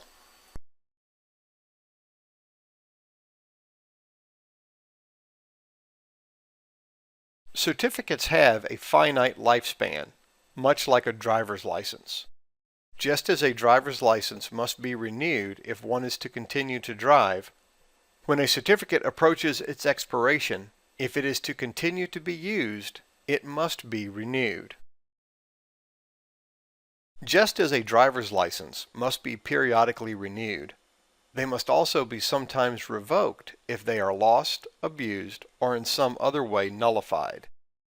Certificates may need to be revoked if the certificate owner's private key has been lost or has been compromised, if the certificate was obtained fraudulently, or if the certificate holder is no longer trusted, no longer associated with the organization as a vendor, employee, etc. When a certificate is revoked, that revocation is published to a Certificate Revocation List, or CRL. Every CA must have a CRL published through directory service or website, which notifies the recipient of the authentication request that though the certificate is still within its validity period, its time to live has yet to count down to 0, that it has been revoked prior to its expiration and is not to be used. Most PKI-enabled applications will check the CRL to verify that a certificate has not been revoked, and if the CRL is unavailable, many will reject the certificate until the CRL is back online and can be checked. In this video, we examined the process of securing network traffic with certificates. and finished up with a look at certificate maintenance in certificate renewal and revocation. In our next video, we will look at risk management in risk analysis and calculation. In previous videos, we have focused on corporate security policies that are designed to provide for the internal security needs of your organization. As a security professional, however, our concerns extend beyond internal security. We are often responsible for complying with the needs of external legal authorities as well. In this video, we will discuss the security requirements that your organization may be mandated to meet. We will look at compliance laws and regulations, legal requirements of regulated industries, various types of legal requirements, and finish with forensic requirements. As a security professional, it is incumbent upon you to review all laws and regulations relevant to the type of business operations and procedures that you are responsible for securing. Most organizations will have legal requirements that pertain to their data, processes, controls, and infrastructure. Regulations may shape how you store, transmit, and process your organization's data. When securing your organization as a whole, you must review the Network Acceptable Usage Agreement, privacy policies, and any other legal document that codifies your business requirements. All organizations must consider their legal rights, liabilities, obligations, and limitations when creating security policies. Due to the fact that security incidents may be prosecuted as technology crimes, your organization must be ready to work with both civil and criminal authorities when reporting, investigating, and resolving an incident. Your organization's security practices must comply with legal requirements as documented in other departments, such as human resources. An organization's response to a security incident must conform to the organization's legal limitations, as well as protect the civil rights of involved individuals. In addition to various state, local, federal, and international legal considerations, organizations in regulated industries such as medical, financial, legal, etc.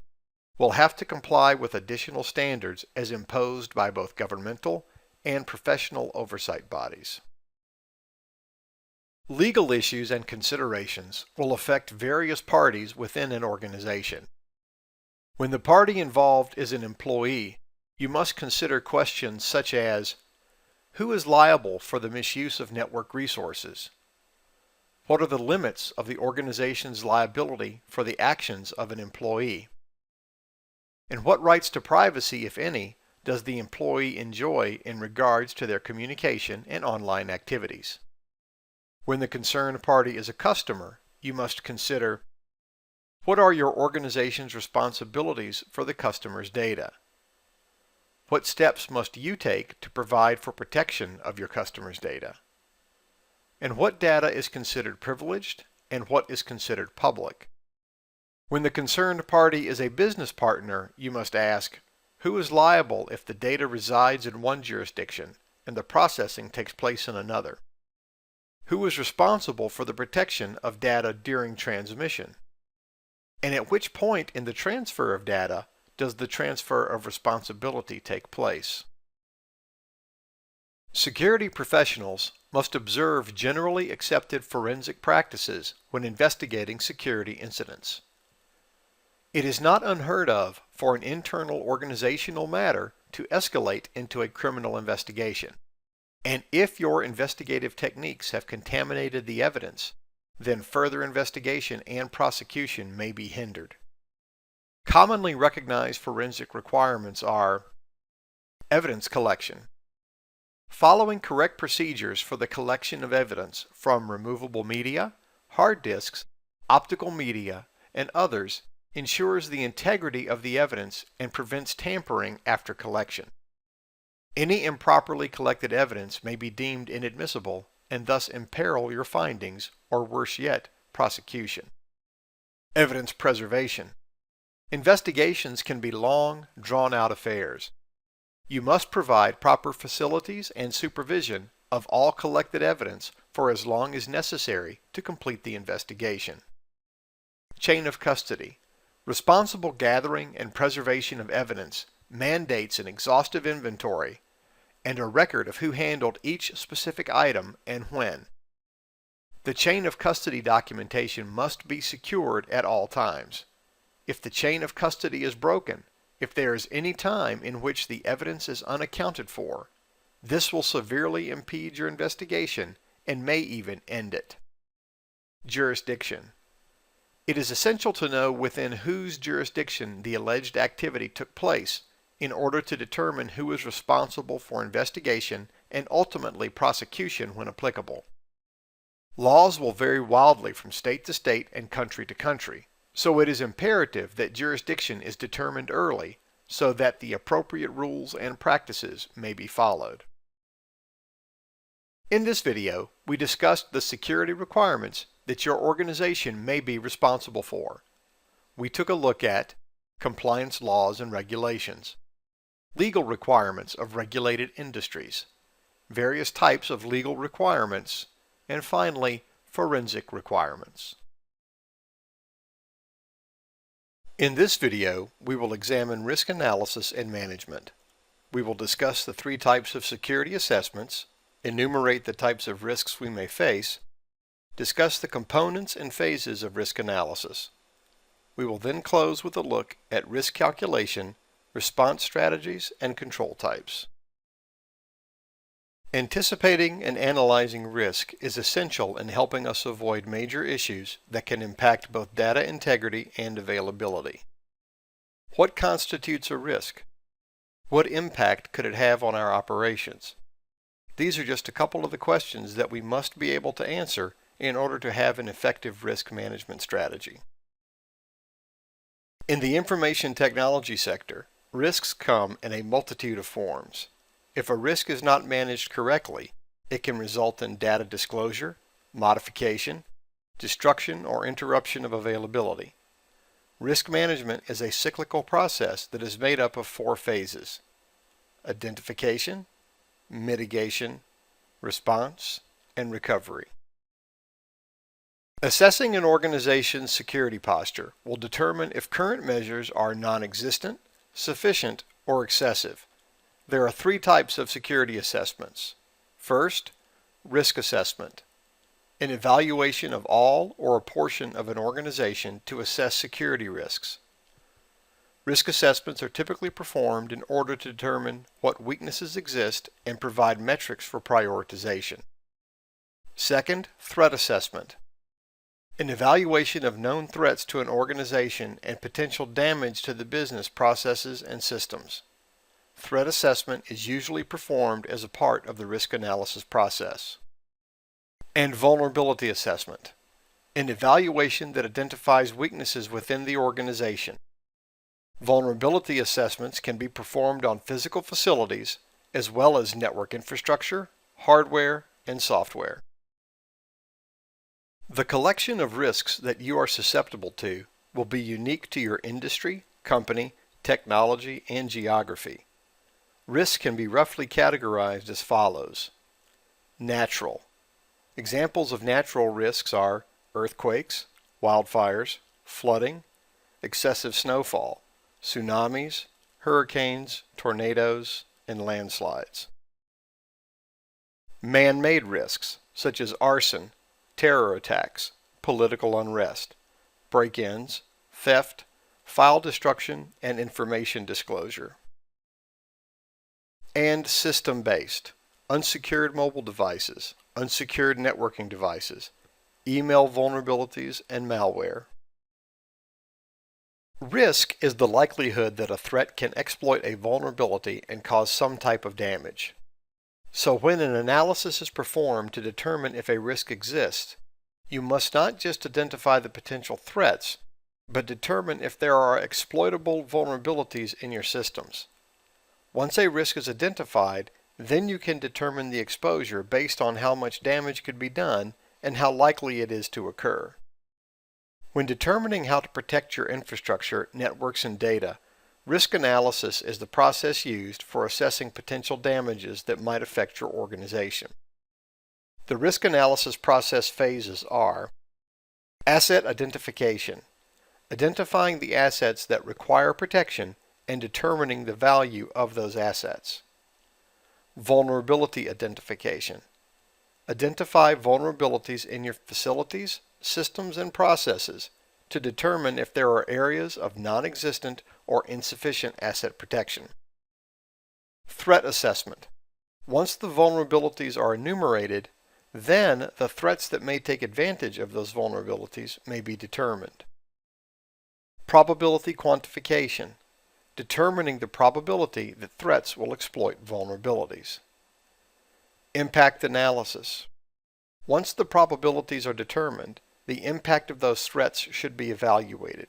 The impact of recovering from damages must be assessed, but so too should the impact of any preventative measures that may be implemented. Countermeasures determination, determining and developing countermeasures to mitigate risk. Countermeasures must be economically sound and provide the needed level of protection. Any countermeasure that costs more than it would save were the threat realized is not an economically viable countermeasure. Risk analysis methods. Qualitative analysis methods use descriptions and words to measure the amount and impact of risk. For example, low, medium, and high could be criteria used for impact analysis. Quantitative analysis uses numeric values to measure impact.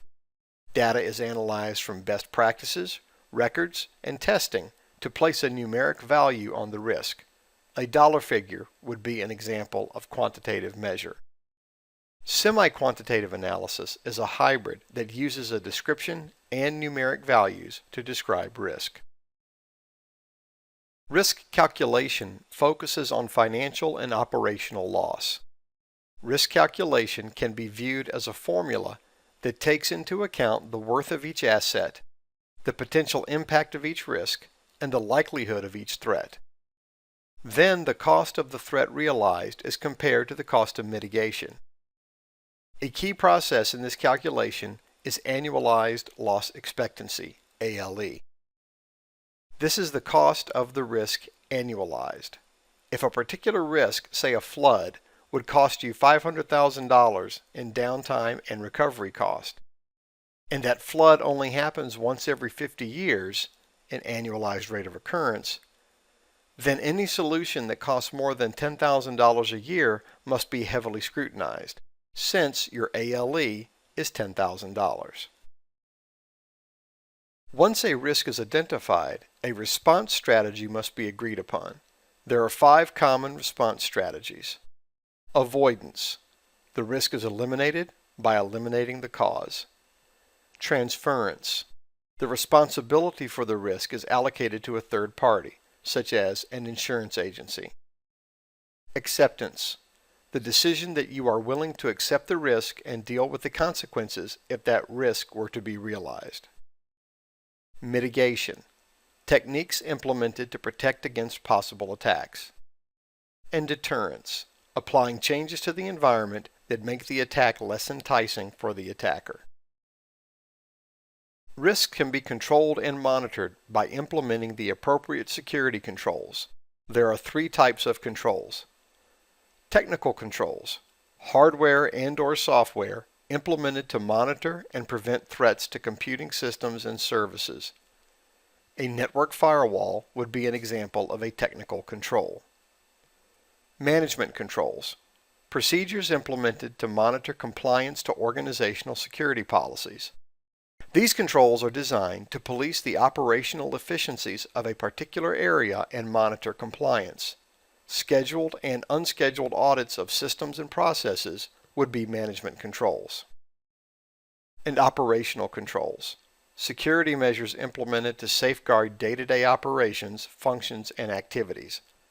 Locked doors and security guards are examples of operational controls. In this video, we examined risk analysis and management. We discussed the 3 types of security assessments, enumerated the types of risks we may face, discussed the components and phases of risk analysis. We then closed with a look at risk calculation, response strategies, and control types. In this video, we will examine the justification for and high-level processes of a penetration test.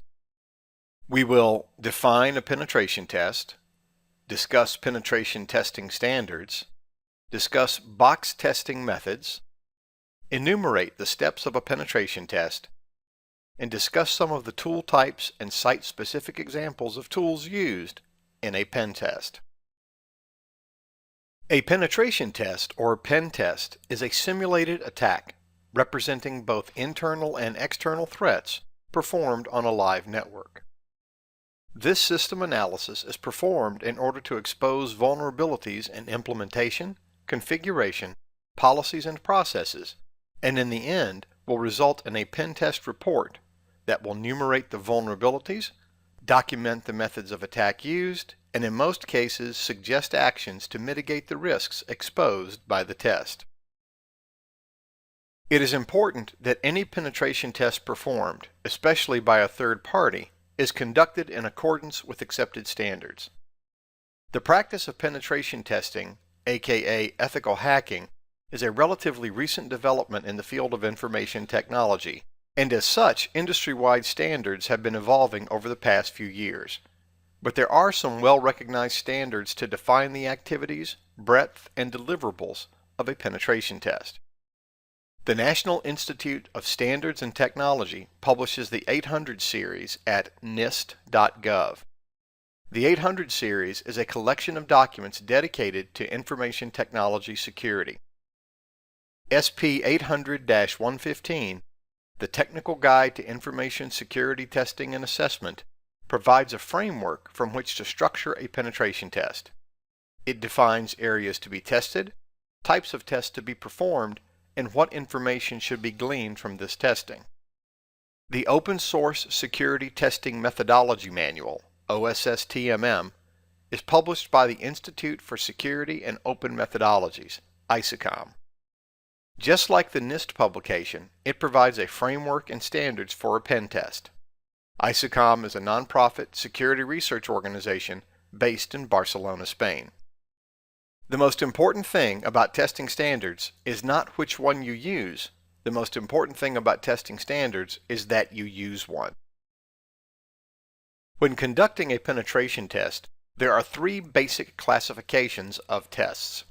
First is black box. In a black box test, you as the tester know absolutely nothing about the target. The purpose of this test is to determine what information can be discovered and what damage can be done by a pure outsider. This type of test is infrequently performed for two reasons. First, it is the most expensive type of test. A great majority of the time invested in this type of test will be expended on the discovery or reconnaissance phase. Secondly, it is going to be less comprehensive, and that the only vulnerabilities that will be tested are the ones that were discovered. So if a condition or implementation was not discovered, it will not be tested. The vulnerability is still there and still needs addressed, but it was undiscovered. Second is the gray box. In a gray box test, the tester has as much access and information as a typical employee. This gives the client some idea of how vulnerable they are to attack from within. It is a way of not just testing the systems, but policies and permissions that should safeguard the network. And thirdly, there is the white box test. In a white box test, the tester is given all requested information regarding systems, infrastructure, policies, etc. In this test, the tester can get right to researching vulnerabilities and formulating attack plans without having to dedicate time to discovering what the client has installed where and how it is configured. A penetration test is made up of 6 basic steps: reconnaissance, scanning, gaining access, maintaining access, covering your tracks, findings and recommendations. The first 5 steps summarize any network attack. It is the 6th and final step, findings and recommendations, that really make the difference with a pen test. If the client receives no documentation to summarize findings, enumerate testing details, and make recommendations, then they have not received a penetration test. They have just been hacked. Any tool can be used for either ethical or unethical purposes. To perform a penetration test, i.e. an ethical hack, you must use some of the same tools used by the attackers.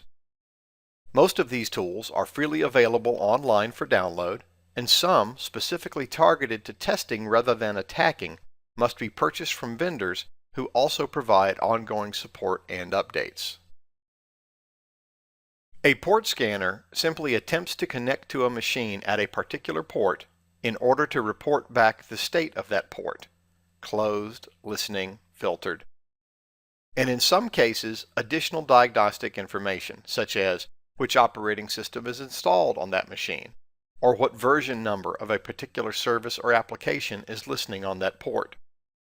Some examples of port scanners would be SuperScan, Nmap, Angry IP, and Netcat. A vulnerability scanner performs a more intelligent process in that it will scan for live machines, fingerprint operating systems, applications, and services, and then report back known vulnerabilities of those implementations. Some well-known vulnerability scanners are Saint, the Security Administrator's Integrated Networking Toolkit, Nessus by Tenable Security, and GFI LandGuard. There are several password cracking utilities that can be used for password recovery and audits to determine the relative strength of your user's passwords. Some well-known password cracking utilities are Cain and Abel, John the Ripper, and LoftCrack. Sniffers will also be used in a penetration test in order to examine the network traffic at the packet level, looking for unencrypted authentication sequences and unprotected data streams. Some well-known sniffers are Wireshark, TCP Dump, EtherApe, and EtherCap. This is just a small sampling of the literally thousands of testing and attack tools that are freely available and frequently used. In this video, we examined the justification for and high-level processes of a penetration test. We defined a penetration test, discussed penetration testing standards, discussed box testing methodologies, enumerated the steps of a penetration test, and discussed some of the tool types and cited specific examples of tools used in a penetration test. In this video, we will discuss controls, strategies, and techniques for mitigating and deterring threats and vulnerabilities. We will examine security posture, detection versus prevention controls, risk mitigation strategies, types of mitigation and deterrent strategies, and fail open and fail closed. Security posture is the position an organization takes securing all aspects of its business operations. A sufficient security posture would include an initial baseline configuration, ongoing monitoring methods, and remediation techniques in addition to strict mitigation and deterrent methods. Detection controls monitor a situation or activity and can react to irregular behavior by notifying administrators of the situation. Prevention controls monitor just like detection controls, but also can respond to the abnormal behavior by cutting off access, thus preventing damage to the application, system, or network. The decision as to which type of control to use will depend upon the risk. If there is a significant risk of damage to the network or organization, a prevention control that would block the attack would be more appropriate. Detection controls are best used when there is little threat to the network and a simple warning is sufficient. A surveillance camera will make you aware of an attempted intrusion and is a common detective control. Replace that camera with a security guard, and now that intrusion is not just detected, but prevented as well. There are numerous risk mitigation strategies that can be applied at multiple levels in an organization to help guard against potential risk. Policies and procedures are implemented to document and standardize acceptable conduct among employees. Policies and procedures include, but are not limited to, a privacy policy, an acceptable network usage policy, security policy, least privilege guidelines, a password policy, separation of duties guidelines, mandatory vacation procedures, audit policies, and job rotation procedures. Auditing and reviews. Perform scheduled and unscheduled audits to assess the risk of a particular process or procedure and verify that existing controls are sufficient. This includes reviews of user rights and permissions to ensure protection of sensitive information. Security controls involve the implementation of appropriate technical, management, and operational controls to mitigate both general and specific risks.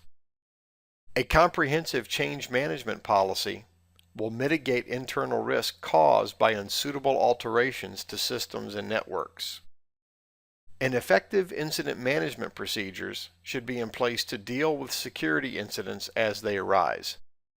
Effective management strategies can minimize the damage caused by a risk realized. There are many techniques that can be used to monitor for vulnerabilities and mitigate against issues once detected. Performance and system monitoring facilitate monitoring and diagnosing potential problems on the systems and network. This will include the collection of real-time data and long-term storage of data for trend analysis. The system, security, and application logs in Windows are one common source of this type of data. Hardening procedures should be considered essential mitigation techniques. Hardening procedures include, but are not limited to, the disabling of unnecessary services, password protecting all user accounts, disabling unused accounts, removing unused applications, and maintaining sufficient patch state. Port security. Scan for unnecessary ports in a listening state and close all unused ports. Implement physical security. Proper physical controls will discourage attackers from attempting to gain unauthorized access to facilities, systems, resources, and data. Cameras, guards, door locks, and fencing would all be physical security measures. It is very important to remember that if you do not have physical security, you have no security. Password and audit policies are useless if an attacker can put a system under his arm and walk out the door with it. Any control can be designed to either fail open or fail closed. In other words, if the device fails to work, does it fail open, granting access, or fail closed, denying access? An example of a fail closed or fail safe design is in the handle on a push mower that must be gripped by the user to engage the cutting blades. When the user releases the handle, the blades cease to turn. This ensures that if the user is not in control of the mower, it will fail to operate, fail to cut, thus rendering it harmless. It fails closed. In other words, does not perform its intended function. An example of a fail-open device would be a magnetic lock on a door, which would release when power is lost, thus ensuring that no one is trapped behind the door, unable to activate the magnetic lock. The decision to design fail-open or fail-closed depends upon the process or function being protected and what the inherent risk would be during a failure. In this video, we discussed controls, strategies, and techniques for mitigating and deterring threats and vulnerabilities. We examined security posture, detection versus prevention controls, risk mitigation strategies, types of mitigation and deterrent techniques, and discussed fail open versus fail closed. In this video, we will define a security incident, computer crimes, and an incident response policy. We will discuss first responders, chain of custody, and the phases and procedures involved in computer forensics. A security incident is a specific instance of a risk event occurring. Security incident management is the set of practices and procedures that govern how an organization will respond to an incident in progress. The goals of incident management are to contain the incident and minimize damage resulting from the incident. Incident management will typically include procedures for logging and reporting on all identified incidents and the actions taken in response to those incidents. A computer crime is a criminal act in which a computer is involved as a source, target, or tool. Computer crimes range from stealing restricted information by hacking into a system, perpetuating fraud, conducting illegal activities, or propagating malware. An incident response policy, IRP, is the security policy that determines the actions to be taken in the event of a security incident. The IRP will typically specify who declares that a security incident has occurred, who will be notified in case of a declared incident, how notifications will take place, who will respond to the incident, as well as additional guidelines for response. A first responder is the first experienced person or team of persons that arrive on an incident scene. In the non-IT world, first responders are typically police, firefighters, etc. In an IT environment, first responders can include IT support staff, computer forensics team, security professionals, and even human resource personnel. The chain of custody is the record of evidence handling from collection through presentation in a court of law. The evidence can include hardware components as well as digital data. An uninterrupted chain of custody reinforces the integrity and proper custody of evidence from collection to analysis to storage to presentation. Each individual who handles the evidence must log the date and time accessed, as well as the tools and methods used. Computer forensics is the discipline that directs our activities in collecting and analyzing data from computers, networks, removable media, etc., and if necessary, presenting this information as evidence in a court of law. Primarily, forensics deals with the recovery and investigation of potential evidence. Computer forensics is a relatively young field. Incidentally, there is little standardization or consistency in its implementation across organizations and courts. The volatility of data describes how fragile and temporal stored data is. The greater the volatility, the sooner the data should be collected in the evidence collection process. The general order of volatility for storage devices is registers, cache, and RAM, followed by network caches and virtual memory, then hard drives and flash drives, and finally CDs, DVDs, and printed material. There are 4 basic phases in the forensics process. The collection phase, where the attacked system is identified and labeled. Details are acquired and recorded from all relevant personnel who have access to the system, as well as the evidentiary material, keeping with the order of volatility. In the examination phase, automatic and manual methods are used to collect data in a forensically sound process. The extracted evidence is then assessed. In the analysis phase, the results of the examination phase are analyzed, taking care to maintain a forensically sound process.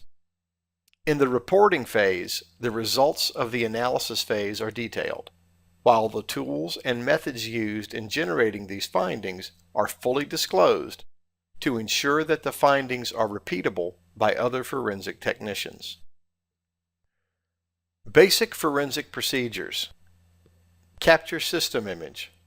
One of the most important steps in gathering forensic data is the acquisition of a bitstream copy of the media.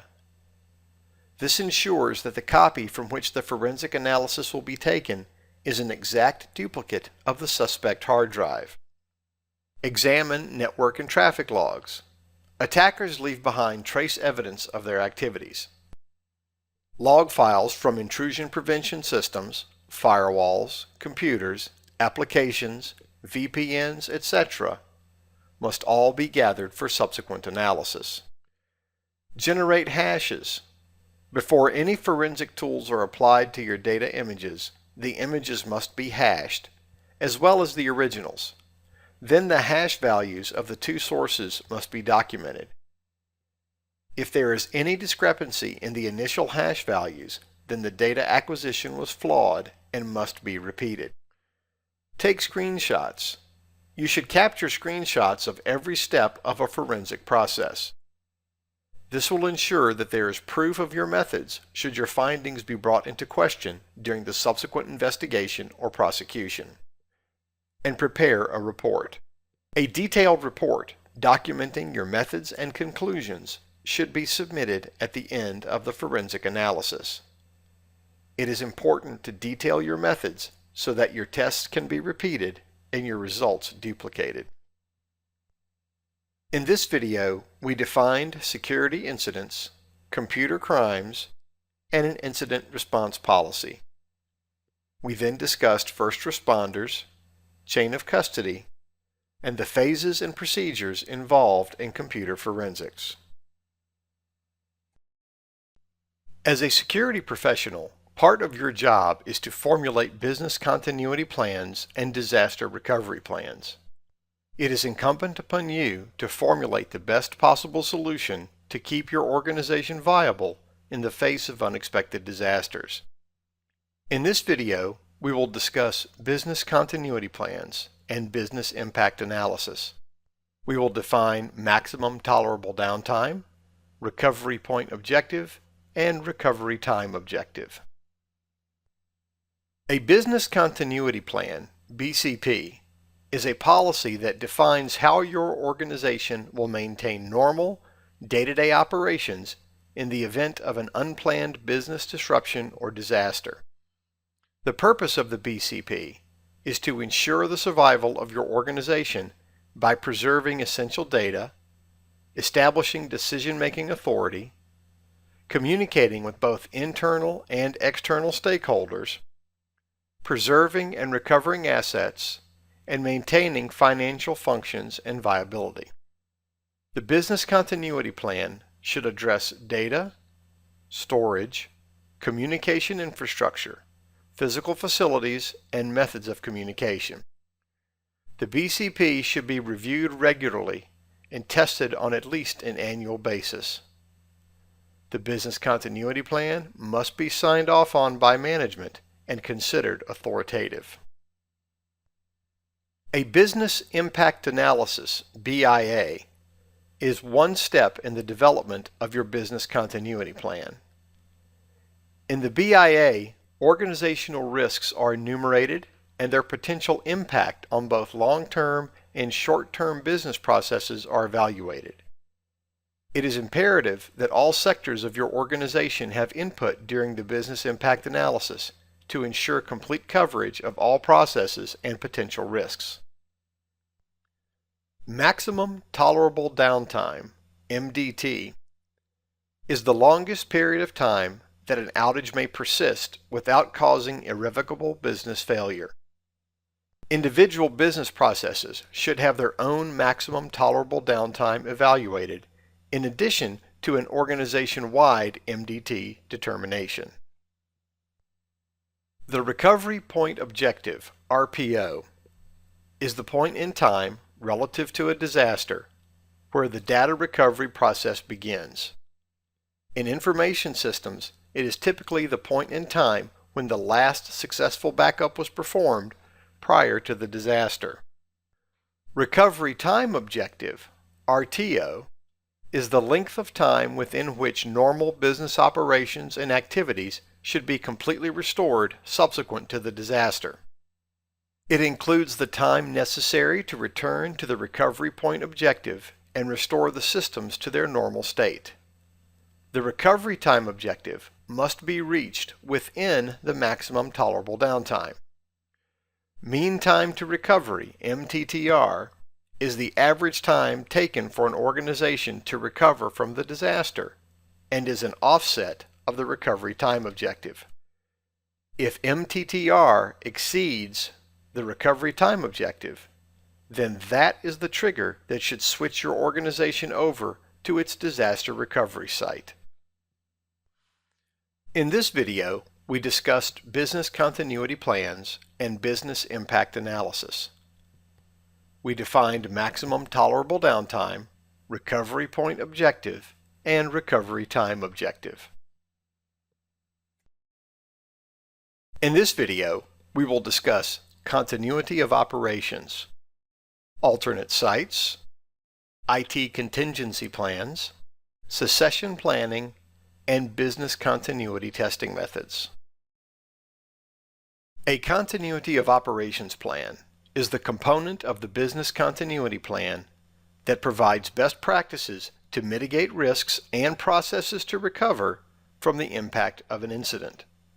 An effective continuity of operations plan would include auditing of resources, staff, and management, auditing of facilities, data centers, operating systems, and software, auditing local area networks, wireless networks, and remote access, analyzing risk and vulnerability, creating data backup, data restoration, and emergency response procedures, and would define the management structure and operations during a disaster.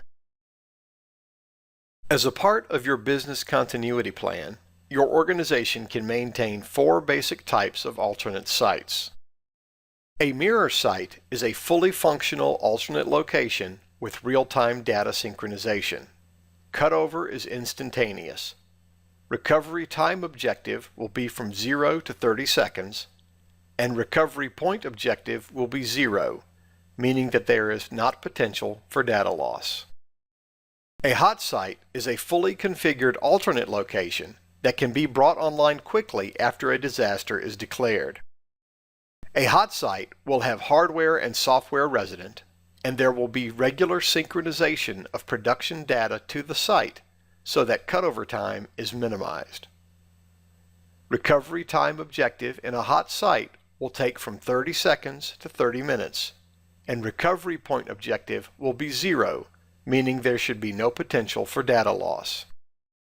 A warm site is an alternate location which will have hardware and maybe some software resident, but there is typically not a regular synchronization of data, and it will take some time to get the site ready to take over IT operations. Recovery time objective in a warm site will be between 30 minutes and 72 hours, and recovery point objective will be greater than 0, meaning that there is potential for some data loss. A cold site is basically a physical facility lacking hardware and software. The site must be built out after the disaster is declared and will take a significant amount of time to bring online. Recovery time objective in a cold site is greater than 72 hours, and recovery point objective will be greater than 0 with the potential for significant data loss. The warmer the site type, the more expensive it is to maintain, but the quicker it will be up and running once a disaster is declared. An IT contingency plan is the portion of the business continuity plan that specifies IT procedures when functioning under a declared disaster.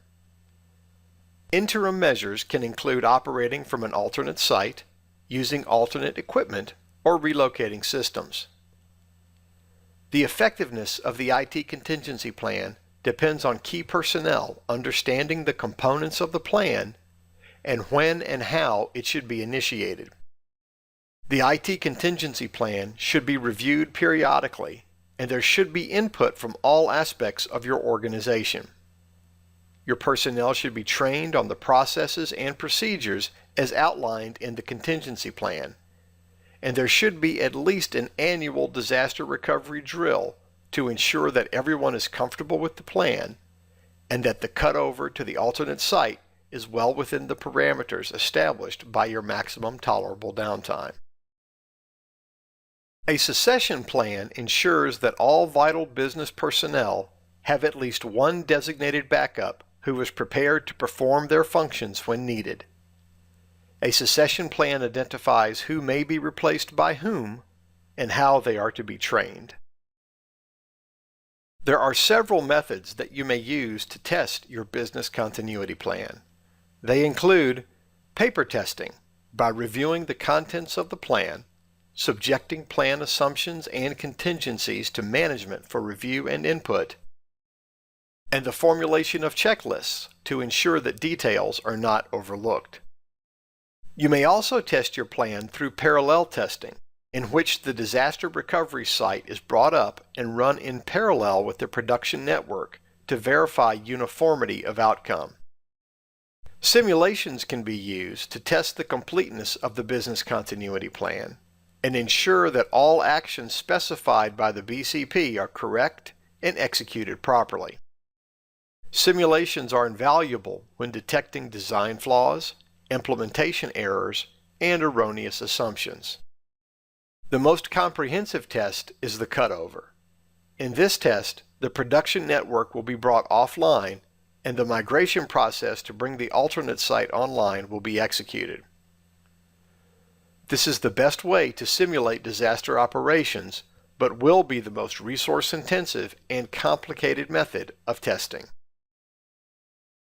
In this video, we discussed continuity of operations, alternate sites, IT contingency plans, succession planning, and business continuity testing methods.